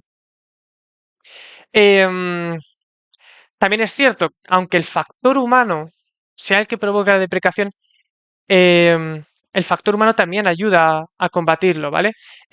Tú puedes meter gestión de procesos, puedes añadir tareas, tú puedes hacer que tu workflow esté enfocado para luchar contra la deprecación. Puedes con eso más o menos paliar un poquito las herramientas. De hecho, de eso va esto, de detectar que algo está deprecado y arreglarlo. Y ya tu documentación pasa a estar perfecta y usable para todo el mundo. En estos casos, por tanto, la forma más eficaz de luchar contra la deprecación es una estrategia activa. Tú has cambiado el programa. Tú, por tanto, sabes que la documentación que tienes ya no refleja el programa ideal, refleja el antiguo. Así que tú sabes que tienes que actualizarlo y tú puedes activamente decidir luchar contra este programa, luchar contra esta deprecación. ¿Vale? Aparte, la deprecación suele verse fomentada en casos particulares, ¿vale? Uno es cuando el programador genera documentación para el diseñador, porque esto es básicamente si tú eres un programador y haces documentación para el diseñador, tú no vas a consumir esa documentación. El que funcione o no te es irrelevante, no te va a presentar ningún perjuicio. Así que es más probable que si lo haces mal no te des cuenta hasta que llega al diseñador y el diseñador se queje o no. Y el otro caso que suele acabar dando problemas también es el programador generando documentación para sí mismo, porque muchas veces piensas, Buah, yo de esto me voy a acordar dentro de poco. Yo, si lo consulto en el futuro, seguro que me acuerdo, voy a omitir esta información y eso suele acabar provocando que la documentación en el futuro ya no sea tan útil. También puede pasar lo contrario, que tú has pensado tu programa ideal, te lo has currado un montón y has dicho, ¡buah! Que se prepare la documentación. El que lea esto se va a enterar de cómo está hecho, pero de cabo a rabo. Y eso acaba haciendo, por ejemplo, que haya una sobrecarga de documentación, que se documente por documentar y que sea más fácil navegar, más difícil navegar entre la documentación. Vale, entendiendo ya la documentación, digo la deprecación, se puede empezar a proponer herramientas para combatir la deprecación. ¿Vale? Lo primero que voy a hacer va a ser una serie de consejos generales. El primer consejo es obvio, la gestión de procesos.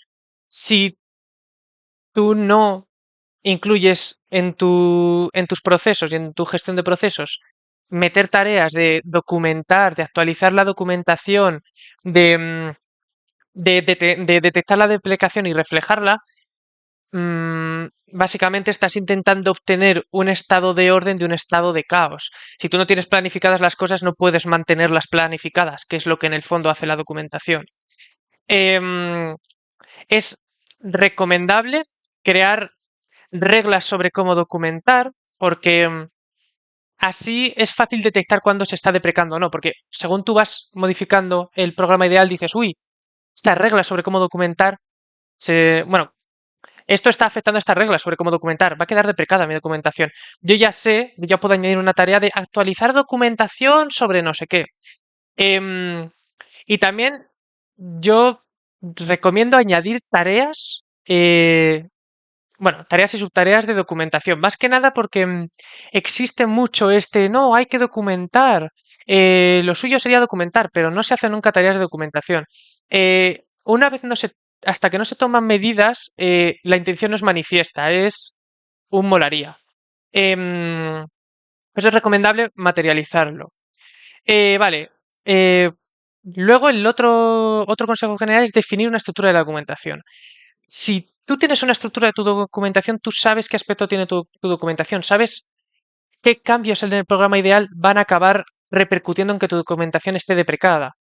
En el fondo también porque como tu programa ideal suponemos que está planificado, si una documentación también está planificada, si cambias un programa ideal planificado, tienes que cambiar una documentación planificada. Em, lo primero para combatir la documentación es saber que está deprecada. Hasta que no sabes que está deprecada, ni siquiera puedes ponerte a combatirla. Em, Luego, es recomendable investigar, bueno, hay que investigar sí el tema de la automatización de la documentación. Es cierto que, que en cuanto a la documentación no hay gran cosa que automatizar, al menos desde mi punto de vista, porque yo creo muy valioso la propia subjetividad de quien está escribiendo la documentación. Pero hay cierta información, cierta documentación que es la documentación informativa, que es fácil de documentar y que se acaba viendo muy afectada por la deprecación, pero es sencillísimo, bueno, es sencillo de automatizar. Esta documentación suele ser, lo he dicho antes, getters y setters, llamadas a funcionalidades que pueden utilizar los diseñadores y que está bien que puedan consultar en algún lado, tablas de contenidos, lo que viene a ser qué tipo de tabla de contenido es súper fácil de automatizar, ¿no?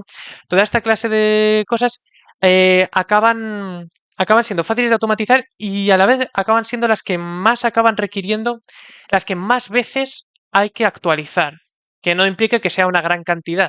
De hecho, suelen requerir actualizarse muchas veces, pero un aspecto en concreto. Em, la documentación informativa es la que hemos mencionado antes, la que, bueno, tiene la característica de que suele ser generada por el programador y para el diseñador. Y antes ya hemos dicho que en plan, esta situación suele generar deprecación, porque lo dicho, el programador no es su problema que el diseñador no se entere, em, pero es recomendable que el diseñador se entere si queremos que el desarrollo funcione bien, ¿no? Pero como el programador no es el que se ve afectado directamente, no le va a poner esfuerzos extra en que esa documentación esté actualizada. Pero si está automatizada, ya al programador, según cambia el código, se actualiza para el diseñador y es más cómodo. Vale, luego, suele ser recomendable que la documentación sea concisa, que no haya mucha información súper densa, básicamente por favorecer la legibilidad mayormente, ¿vale? Porque también documentación muy extensa suele implicar explicaciones redundantes. Y las explicaciones redundantes confunden al receptor de la información, hacen difícil navegar. Es complicado. También, además, es que la documentación no es algo que, lo hemos dicho antes, la documentación tú no la consultas porque te apetezca consultar documentación, sino porque tienes la necesidad de consultar la documentación. No es que tú vayas súper contento de leer documentación, ¿va? Se puede intentar que el receptor de la información, pues, eh, consulte la documentación sin sufrir lo menos posible, que no tiene por qué ser un sufrimiento de documentación, ¿vale? Pero hay que intentar que tampoco sea un sufrimiento. Y también, a ver, cuanto más extensa es la documentación, ya lo he dicho muchas veces, pero cuanto más extensa es, más difícil es navegar entre ella. Em, navegar entre documentación es la mayor parte de que esta documentación funcione o no. Si no sabes a dónde tienes que ir para encontrar la información que estás buscando, no vas a consultar la documentación. Estás perdiendo la confianza que tienes. La navegabilidad afecta mucho a la confianza en la documentación. Em, Luego, esto va sobre la deprecación. Cuanta más cantidad de información hay, más probable es que se acabe teniendo que actualizar la documentación porque sea deprecada. Eso sí, es importante no renunciar a información que se considere relevante. Si tú crees que algo merece la pena ser documentado, porque es posible que en el futuro sea útil, hay que documentarlo, aunque sea menos concisa la información. Lo importante es primero que se pueda acceder a toda la información. Si no se puede acceder a toda la información, lo que está sucediendo es que tu documentación ha nacido deprecada y ya para empezar está deprecada, así que ya has fallado en tu propósito. Vale, al igual que existe duda técnica, existe duda de documentación. Esto es lo típico, que se está muy apretado en algún momento del desarrollo, se tiene que actuar rápido, hay mucho trabajo, muchos cuellos de botella. Puede ocurrir que tú la documentación la dejes deprecada momentáneamente, que no abandonada.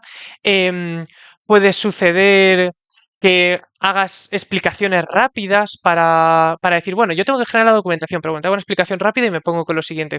Es importante saber que estas decisiones se están tomando y que o van a ser un problema al futuro o que en algún momento habría que abordarlas como es necesario. Luego, existe el riesgo de documentar por documentar. La documentación, lo dicho, se centra mucho en el programa ideal, no en el real. Si tú no encuentras una información que vaya a justificar tu toma de decisiones, tu diseño del programa, no merece, bueno, puede no merecer la pena añadirla. Eso sí, puede haber casos en los que a ti te interese meter información que no es relevante en favor de la legibilidad. De hecho, ocurre muchas veces que, por ejemplo, las capturas de pantalla, las imágenes, favorecen mucho la legibilidad, ayudan mucho a espacializar la documentación, a dar como un recurso visual que te facilita navegar. En estos casos puede ser útil meter meter documentación que no está añadiendo información per se, pero que está facilitando la lectura. Aún así, cuando haces esto, te estás arriesgando a que la gente tome esa documentación menos relevante como la información que venía buscando y cometa errores. Vale, luego, centrándonos un poquito en los arquetipos, ¿vale? Se puede sacar una serie de consejos sobre los arquetipos que facilitan la lucha contra la deprecación. Los diagramas funcionan muy bien, por ejemplo, con sistemas. Si tú tienes que documentar un sistema de eventos, un sistema yo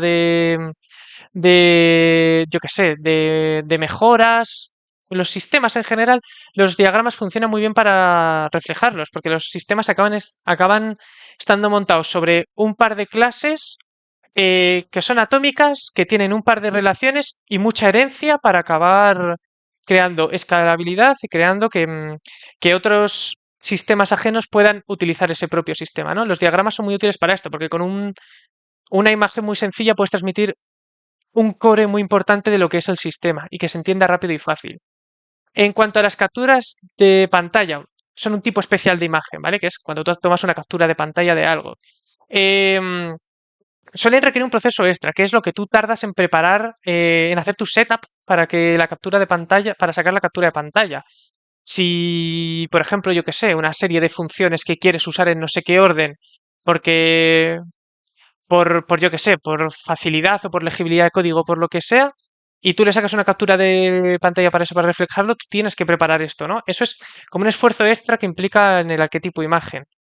Em, Son útiles, sin embargo, así que no hay que no usarlas, simplemente hay que tratar de usarlas en el lugar adecuado.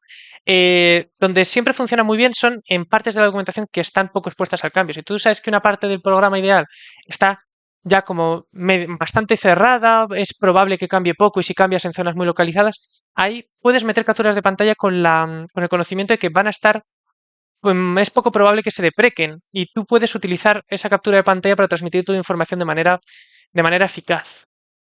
Vale, sobre el propio arquetipo imagen lo he dicho antes, pueden ser utilizadas para mejorar la legibilidad. Facilitan la información, es cierto que no aportan información y lo he dicho antes, te arriesgas a que se confunda con información útil y que se tome y que esto lleve a errores, pero acaba funcionando muy bien para fomentar la legibilidad. No usarla siempre, no usarla indiscriminadamente, pero sí que puede haber casos en los que es útil. El texto es, es un arquetipo que, como os he dicho antes, es fácilmente deprecable, pero que a pesar de ser fácilmente deprecable, es muy útil. Es muy útil sobre todo para abordar aspectos concretos. Una vez se necesita entender un concepto en gran profundidad y transmitir ese conocimiento, el texto cumple muy bien con esa labor. Vale, y por último es la propuesta de estructura de documentación, ¿vale? La mayor forma de combatir contra la deprecación es tener una estructura de documentación. Em, Antes de nada, hay una serie de conceptos previos que hay que establecer, que es las fases de la documentación. La documentación puede estar en dos fases, ¿vale? La primera es la del nacimiento, que es cuando tú vas a crear tu programa ideal y tú tomas la decisión de que hay que documentar ese programa ideal, ¿no? Ese es el momento en el que tú tienes que establecer una estructura de documentación, porque luego puedes estar en la otra fase, que es en la de adaptación a cambios, cuando tú ya tienes tu programa ideal diseñado y tú estás a verlas venir. En ese caso, como va a funcionar es que se va a detectar documentación deprecada y se va a actualizar la documentación. Em, Tener una estructura establecida facilita detectar cuando la documentación está deprecada. Por eso es importante que en la fase de nacimiento se cree una estructura de documentación, para que en la fase de adaptación a cambios sea sencillo combatir la deprecación y sobre todo detectarla, que es el primer paso que hemos dicho antes. Si no sabes que la documentación está deprecada, ni siquiera la puedes arreglar. Luego, lo dicho antes, medidas para combatir la deprecación. Están las proactivas y las reactivas. Las proactivas se aplican activamente antes de detectar la deprecación. Tú ya presupones que va a haber deprecación. Tú buscas prevenir que surja en el futuro esa deprecación, ¿no? Lo he dicho antes, si tú cambias tu programa ideal y ya tienes una documentación hecha, tú ya sabes que la documentación no va a coincidir con el programa ideal. Tú ahí tienes que tomar medidas proactivas para luchar contra la deprecación. Las medidas reactivas, aún así, son cuando se espera a detectar la deprecación y una vez se ha detectado la deprecación ya se da solución a esa deprecación, se arregla. Esto ya os he dicho antes, por ejemplo, es muy eficaz a la hora de luchar contra cuando nace documentación deprecada, porque tú no sabes que está deprecada ni lo vas a saber y si intentas como prevenirlo, lo único que vas a hacer es afectar negativamente a tu documentación sin probablemente llegar a ningún beneficio real. Así que puede ser útil en su contexto. Vale, recordando los ámbitos de la documentación, está la documentación para el desarrollo y la documentación final. La documentación para el desarrollo es útil durante el desarrollo, una vez ya está desarrollado, pierde cierta utilidad, pero está bien tenerla ahí por si acaso llega un nuevo programador o lo retomas en el futuro. La documentación final es la que se tiene para cuando ya está el programa diseñado y se quiere implementar en el juego, ¿no? Em, ¿Por qué es importante el ámbito de la documentación? Porque es una herramienta muy útil para estructurar tu documentación. Si tú sabes si tú eres un programador o un diseñador, tú ya sabes qué documentación quieres consultar, la del desarrollo o la final. Puedes obviar muchos apartados y de hecho puedes estructurar tu documentación para que debido a los apartados tú puedas navegar fácilmente o solo en documentación para el desarrollo o solo en documentación final. Una vez conoces los ámbitos de la documentación, son tus aliados a la hora de transmitir la información y de evitar la deprecación.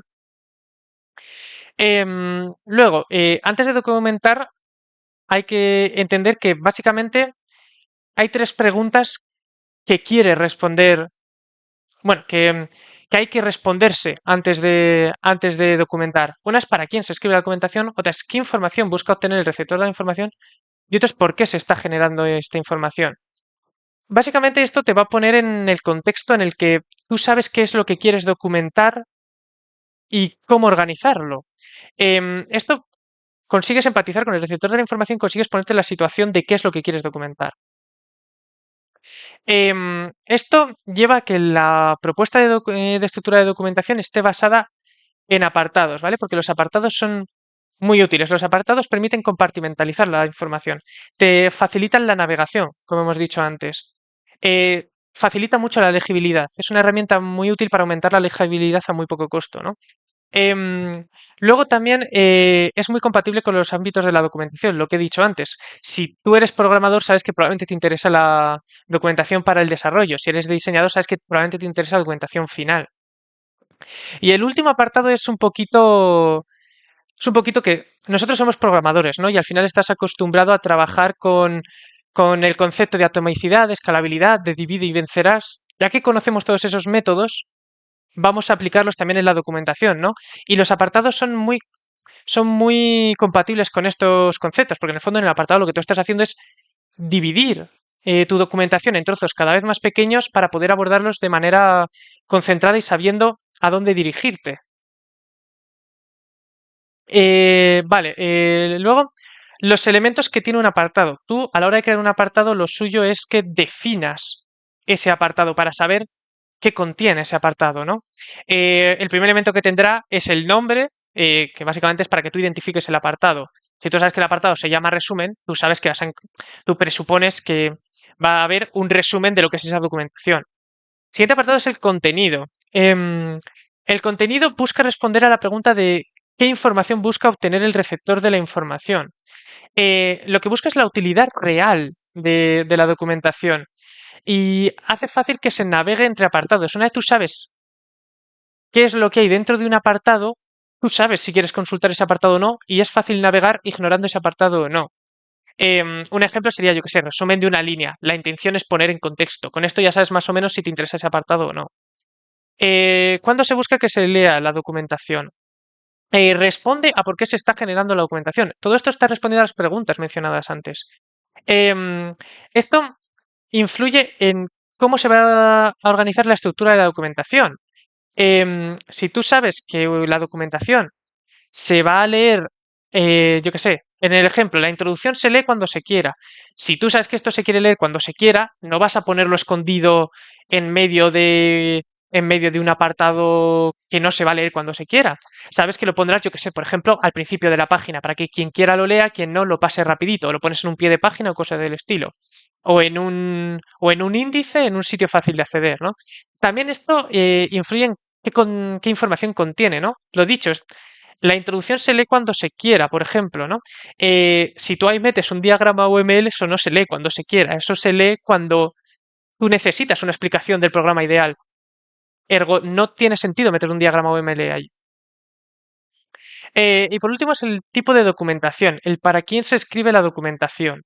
Esto, aprovechando los ámbitos de la documentación, podemos dividirlo en documentación para el desarrollo o documentación final, que esto básicamente nos está diciendo es documentación para programadores o documentación para diseñadores. Nos está poniendo en situación muy sencilla sobre si el receptor de la información debería de estar leyendo eso o no, o si le interesa o no, si su perfil corresponde con aquel para el que está pensado este apartado.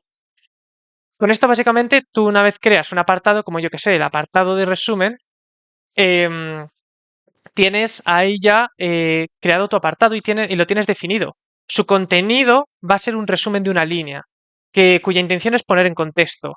¿Cuándo se busca leerlo? Se lee un poquito cuando se quiera, ¿no? Es un resumen, se puede leer cuando se quiera. Me he distraído, vuelvo, lo leo y vuelvo a donde estaba.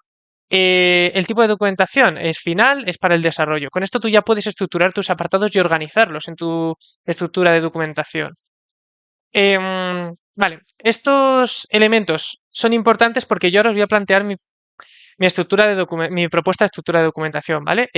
Todos los apartados que propondré tienen esto puesto, bueno, han pasado por este proceso de crear estos elementos. La cosa es que si lo pongo se alargará más de lo que ya se está alargando la, mm, la presentación, así que tenéis que creerme que yo he hecho ese proceso, ¿vale? Em, la estructura de documentación va a pasar por, básicamente, va a tener un resumen, va a tener los 5 apartados clave, ¿no? Que son el resumen, la explicación del programa, los requisitos funcionales, los aspectos técnicos y las preguntas frecuentes. El resumen es un resumen para que la gente se ponga en contexto antes de entrar. Por si acaso es la primera vez que tocas el programa o lo que sea y yo que sé, estás un poco perdido, te han dicho toca esto y tú no sé qué es esto y ellos no pasa nada, está el resumen. Em, la explicación del programa está enfocada a documentación final, sobre todo. Esto contendrá de hecho lo tengo aquí, contendrá básicamente todos los apartados que son útiles a la hora de implementar el juego en el, en el videojuego, implementar el programa en el videojuego, ¿no? Em, Tiene una explicación de uso porque tú lo has creado y esto tiene que usarse de una forma. Es importante que se use. Tiene getters y setters. Con getters y setters me refiero a las típicas funciones eh, que, mm, que tú expones al motor relacionados con ese programa para que las pueda usar el diseñador. Este es un buen sitio para listarlas. Aquí, por ejemplo, pues podrías meter una tabla de contenidos y automatizarlo. Em, Luego tienes espacio para otras explicaciones, porque puede ser que te surjan otras explicaciones que sea necesario dar, que no son las que yo he dicho. Cada documentación requiere unas explicaciones u otras. Y por último están los comandos. Obviamente habrá programas que normalmente no requieran de comandos, pero es algo que suele ser tan troncal, suele existir siempre, suele ser tan útil que estén que ya no está mal dar por hecho que existirá ese comando. Vale, luego los aspectos técnicos es lo que viene a ser la documentación para el desarrollo. Esto es lo que le va a interesar sobre todo al programador. Aquí es donde te puedes meter en documentación técnica sin afectar negativamente a los diseñadores, por ejemplo, que accedan a la documentación. Un diseñador, sin más, no entra en los aspectos técnicos y ya está. El apartado obligatorio de los aspectos técnicos que yo he considerado es el de un diagrama. Yo le llamo UML porque yo siempre uso UMLs, ¿vale? Pero es un diagrama. Suele ser muy fácil con un diagrama poner en contexto sobre el programa, en la mayoría de los casos, ¿vale? Luego veremos casos en los que no.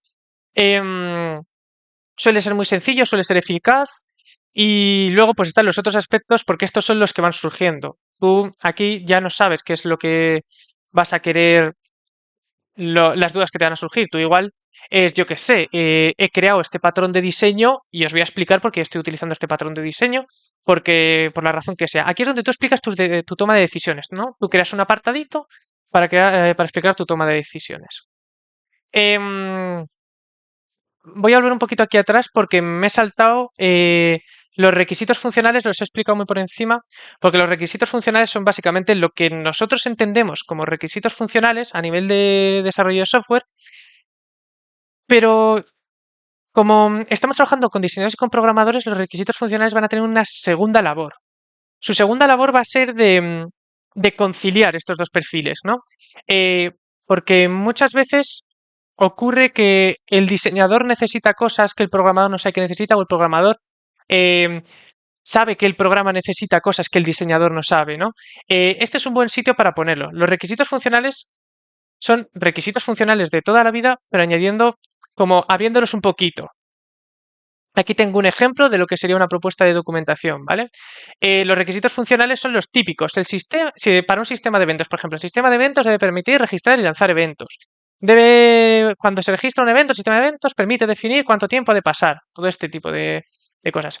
Pero aparecen divisiones importantes, ¿no? Ya no solo importa el requisito funcional clásico, sino que el diseñador va a necesitar una serie de requisitos funcionales extra que te va a demandar y te los va a poner aquí en los requisitos funcionales.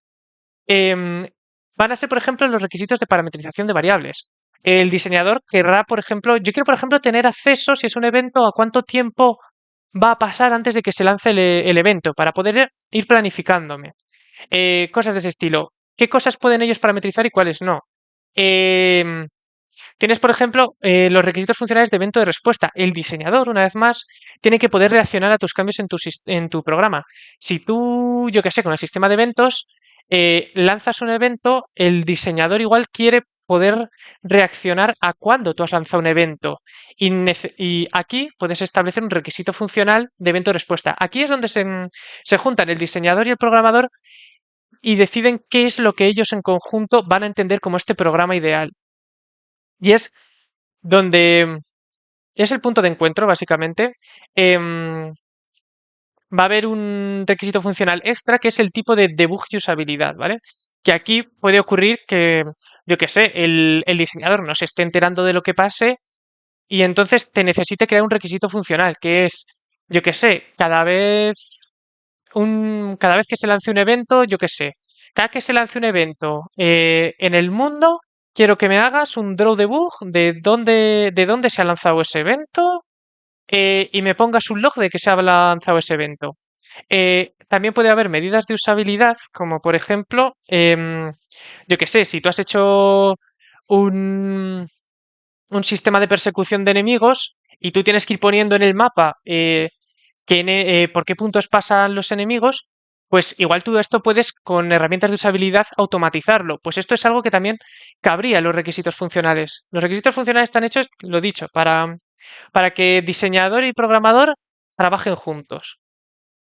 Es el espacio que te permite como juntar un poquito esta separación que se ha hecho entre estos dos perfiles. Y luego tienes aparte las preguntas frecuentes que esto pues depende mucho de... esto es un apartado aparte, siempre va a haber preguntas frecuentes porque siempre hay algo que se olvida añadir, siempre nace de cada documentación. Está bien tener este apartado ya definido e ir rellenándolo a medida que van surgiendo las dudas.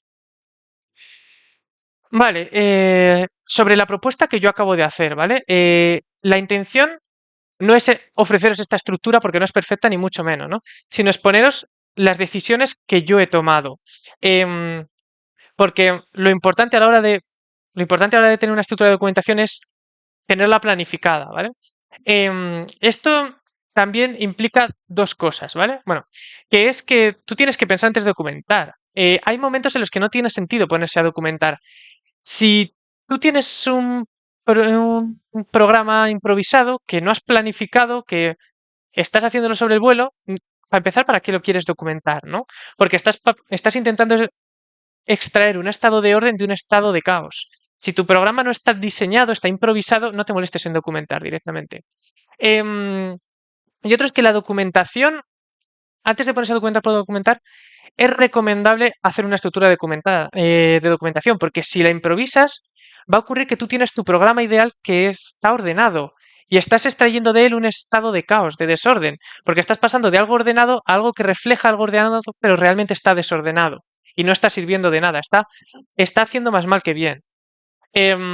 Con esto ya retomamos la pregunta de cuándo empezar a hacer la documentación final que ha surgido antes, que en el fondo la respuesta es un poco obvia, ¿no? Cuando no haya documentación para el desarrollo que hacer.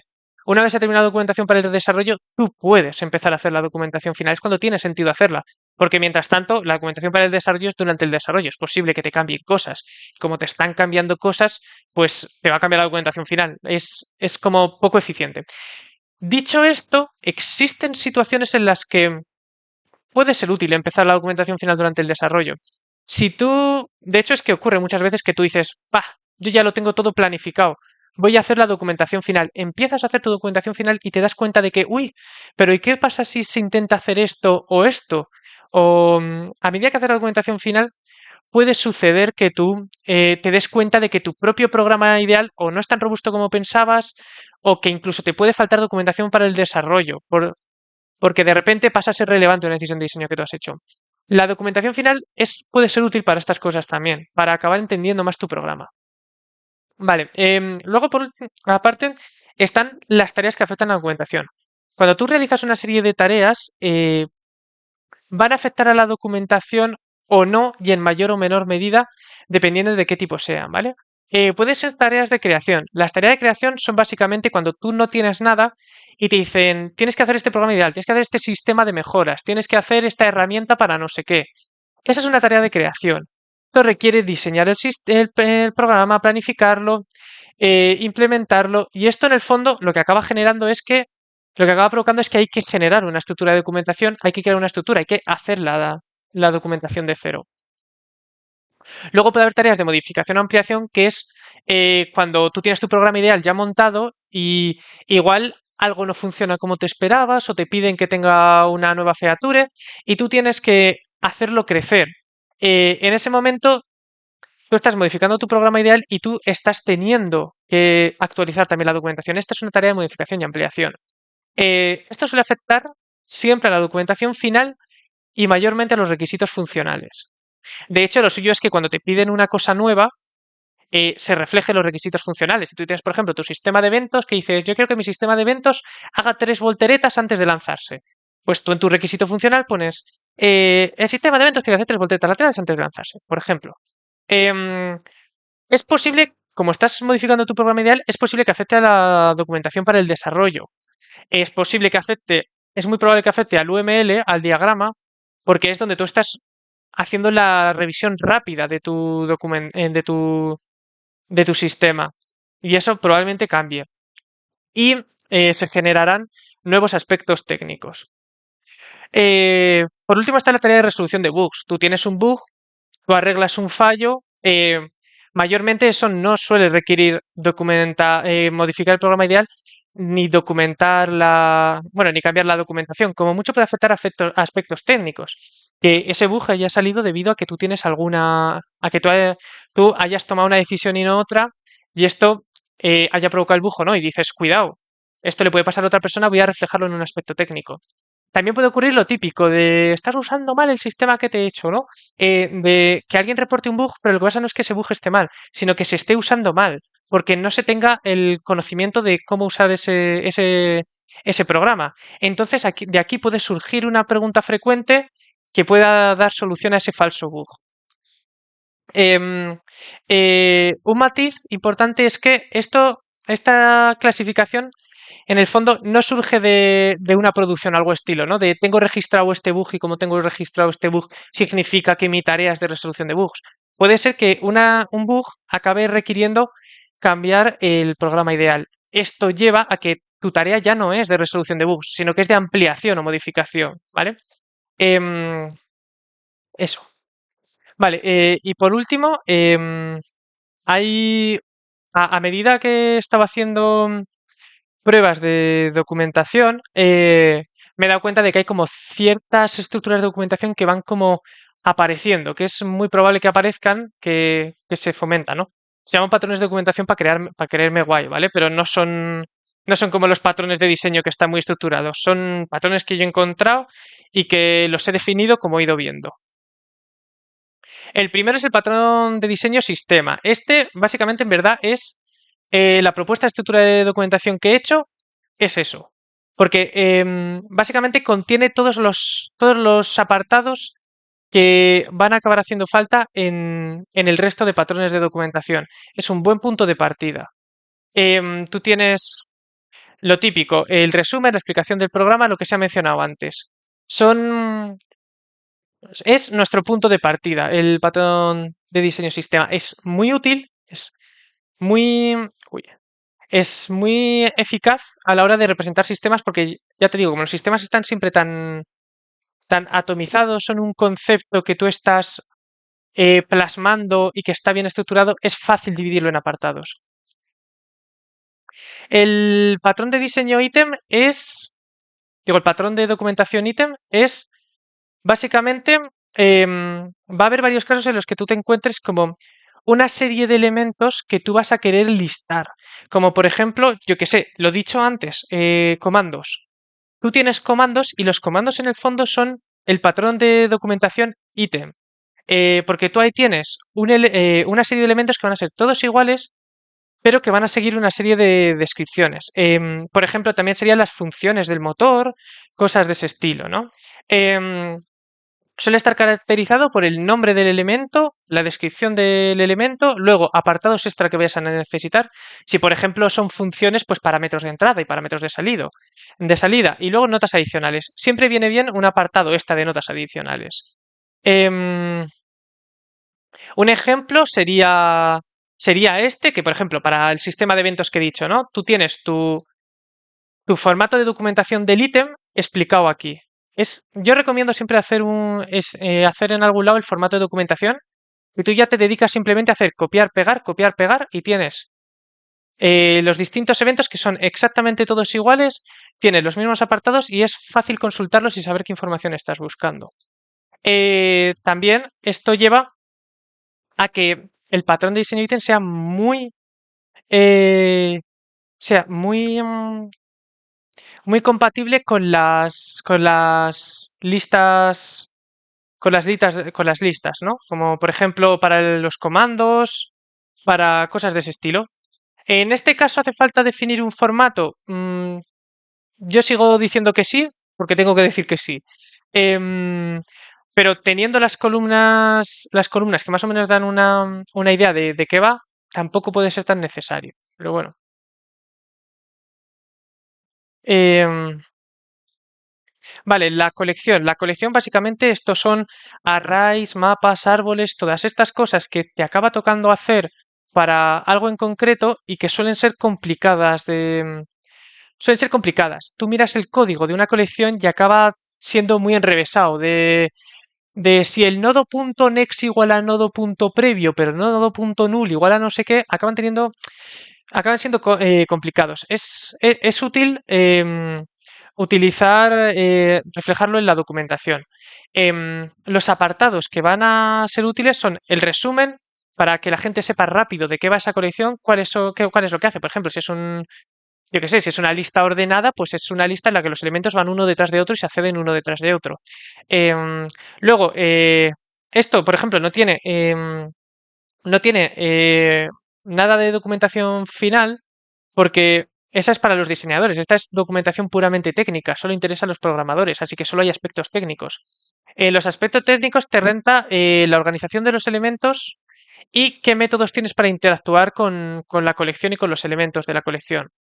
Em, Aquí hay un ejemplo. Em, Aquí, por ejemplo, el diagrama que hay, yo recomiendo mucho el uso de diagramas con la colección, ¿vale?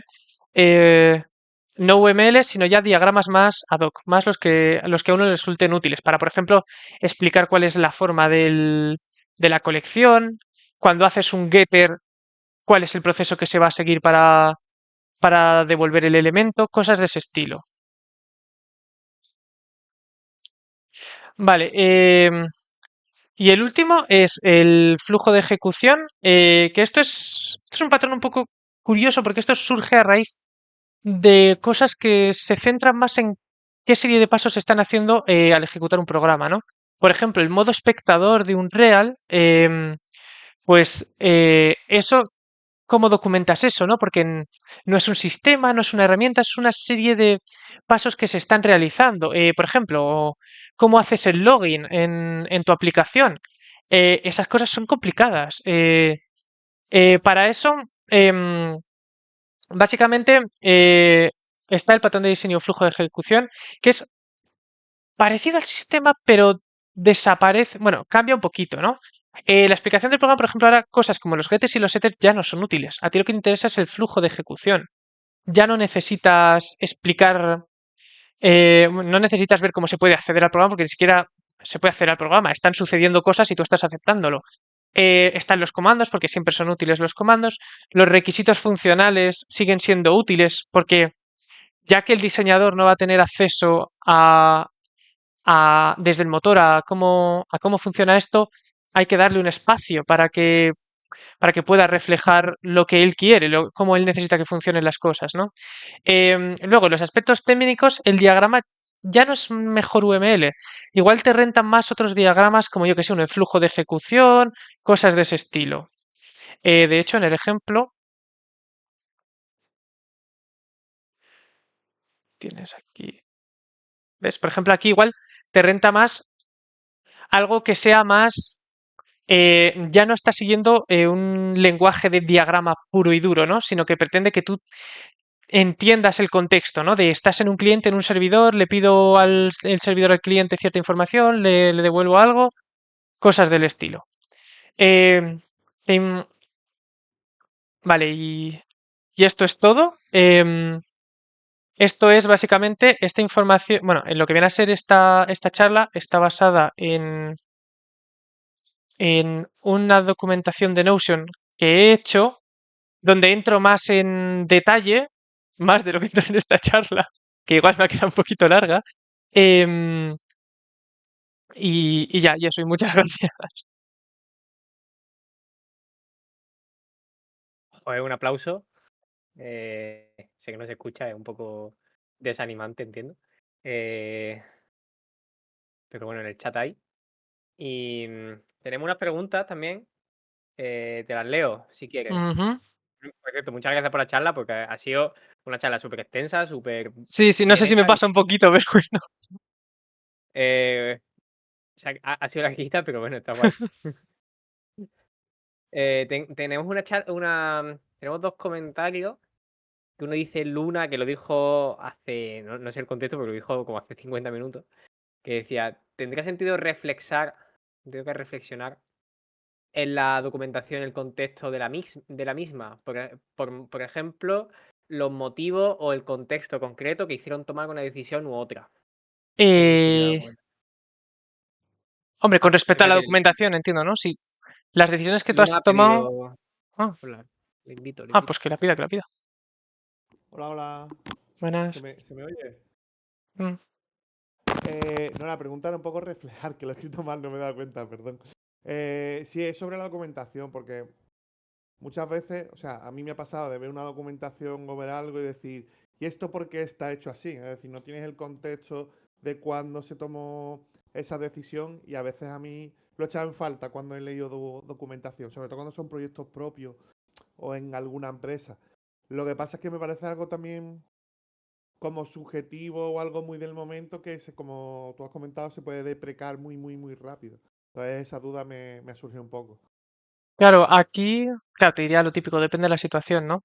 Eh, Claro, claro, pero en el fondo, aquí tú lo que tienes es dos posibles opciones, ¿no? La primera es los aspectos técnicos de la propuesta de documentación. Espérate, ¿eh? Aquí.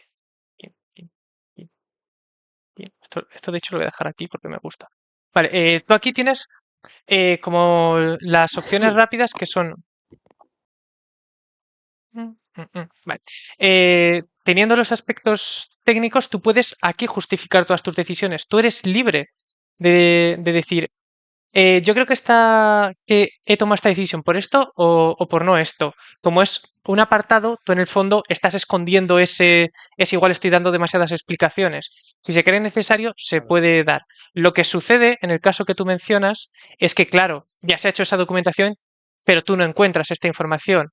Aquí se podría o crear una tarea de que está deprecada la documentación y añadirla en los aspectos técnicos, o dependiendo de cómo de simple sea esa duda que te surge, para eso están las preguntas frecuentes. Para cuando tú encuentras algo y no lo ves. Tú puedes crear una pregunta que te la respondan y lo metes en preguntas frecuentes. Y así el próximo que venga que tenga la misma duda que tú, la puede resolver. De hecho, se pueden hacer incluso esto en alguna empresa lo teníamos, que claro, aprovechando, por ejemplo, lo que he dicho de si tú estás utilizando Notion, la herramienta que utilizas de documentación influye. Nosotros teníamos, por ejemplo, un botoncito de tengo una cuestión. Y tú le hacías la cuestión tú lanzabas esa cuestión. Se quedaba reflejada en el Notion, alguien te la respondía y eso ya era una respuesta que todo el mundo podía acceder. Yo te diría, eso, aprovéchate de las preguntas frecuentes que están para eso, para una vez ha surgido la deprecación, a meter cosas ahí. Sí, vamos, la verdad es que nunca el pregunta frecuencia siempre lo había pensado como algo externo, quién iba a usar luego tu programa, como tú has dicho antes, si era para usuarios o para diseñadores, pero nunca me lo había planteado incluso usarlo entre desarrolladores. Y Claro, claro, me parece tú muy interesante, la verdad, eres libre porque de eso. También dicho, si luego tú ves que igual las preguntas frecuentes se están llenando de cosas que deberían de ir en otro apartado, control C, control V y lo mueves donde toca. sí, sí, claro, claro. Genial. Pues, y nada, darte la enhorabuena por la charla, me ha parecido muy interesante. Gracias. Porque como persona que hace mucho sporting, me peleo con mucha documentación y normalmente es horrible. Sí, sí, es que a mí también Así me ha que me parece muy tocado. necesario. Sí, sí. Y lo último que quería compartir es que no sé si conoces, como cuando has comentado lo de generar documentación automática, yo he trabajado con Doxygen alguna vez y está muy chulo porque te genera incluso diagramas de funciones y todo esto automático. A veces puede ser un poco. Depende de cómo tengas tú el código. Si tu código es un caos, pues luego es una mierda lo que se genera, pero te automatiza no solo, como tú has comentado, getter y setter, sino todo tu código, básicamente. Luego, vamos, lo dejo por ahí por si alguien le quiere Oye, echar un joder, ojillo porque alguna vez lo he usado en yo algún lo he hecho proyecto. porque a mí me hace falta. Ya estoy buscando herramientas de Sí, este estilo para automatizar. Muchas gracias. pues nada, pues lo dicho. Muchas gracias. Tenemos otra pregunta de Nepo que dice, creo que no es el objetivo, que como decía, habría que involucrarse de forma más activa. Pero me surge una duda. ¿existen formas de medir con números cómo de eficaz es tu documentación? ¿O cómo de deprecado está un documento? Em, es que es complicado. A ver, espérate, voy a aprovechar que tengo esto, que es de donde sale la presentación. Porque claro, en el fondo tú tienes lo que he mencionado antes, las dimensiones de la documentación. Tú con esto puedes no numerar numéricamente, em, saber exactamente cuál es el estado de tu documentación, pero tú puedes, para empezar con el nivel de deprecación, si tu documentación está deprecada, mal empezamos, ¿no? Y si está abandonada, peor. Em, si tú te encuentras que hay gente, por ejemplo, que no está logrando obtener la información de por qué algo no está funcionando, bueno, no está logrando obtener la información en la documentación, tú sabes que ya no es funcional. La pregunta es, ¿por qué no es funcional? ¿Porque falta información o porque sobra información? Ahí ya tienes como un booleano que te permite ir posicionándote más a cuál es tu problema. Luego, si la legibilidad es grande o no, también la universalidad puede ser útil de manera que si el que te está diciendo eso es el tío que ha escrito la documentación, tenemos un problema grande. Pero bueno, puedes como con esto ir más o menos estableciendo un poquito medidas para saber el estado de tu documentación, ¿no? Este es un primer paso útil. Em, pero te diría, pregunta, si la gente lee una documentación y dice no me entero, que la gente ponga no me estoy enterando de lo que pone en la documentación. Y tú ya sabes que esa parte de la documentación no está funcionando. He ido a buscar esto y no lo encuentro. Lo ideal sería hacer esto de manera un poquito más aceptable, pero esto es encontrar procesos que te funcionen. Lo dicho, por ejemplo, con el ejemplo que puse yo antes de las cuestiones frecuentes, las preguntas frecuentes, que tú tenías un botoncito que pregunta, tú ahí ya tienes un indicador que no es numérico. Pero tú ya sabes que, por ejemplo, 3 personas, porque hay un montón de gente que lee documentación, de repente 3 personas en un día le han dado al botón de pregunta frecuente y han preguntado cómo funciona esto o esto otro, o le han dado like a esta pregunta. Tú dices, espérate, esta sección de la documentación está generando más dudas que respuestas. Así que puedes ir como enfocándolo. De primeras no sabría decirte, yo qué sé, cómo hacer números, pero con eso más o menos puedes ir tirando del hilo. También puedes... Esto es en cuanto a cómo la gente interpreta la documentación. También tienes el que si tú estás cambiando tu programa, tú sabes que está deprecado y sabes en qué sitios está deprecado. Tú ya tienes ahí como tu contador de cosas deprecadas. Si tienes un sistema entero que de arriba abajo está deprecado, dices, bueno, sé que este sistema no, la documentación no es útil. Em, y cosas de ese estilo. Tope, muchas gracias. Em, ¿Alguna preguntilla más? Yo de mientras tengo una reflexión, es que justo hoy he estado escribiendo un README porque estaba tocando un proyecto que llevaba sin levantarse desde hace 7 años y vamos a empezar a usarlo. Y tenía un README de 6 líneas y no levantaba el proyecto. Y claro, era como de... En mi caso, una cosa que nos ha servido mucho era decir, coño, ahora es que no tenemos ni idea, vamos a documentar lo que nos hace falta a nosotros ahora.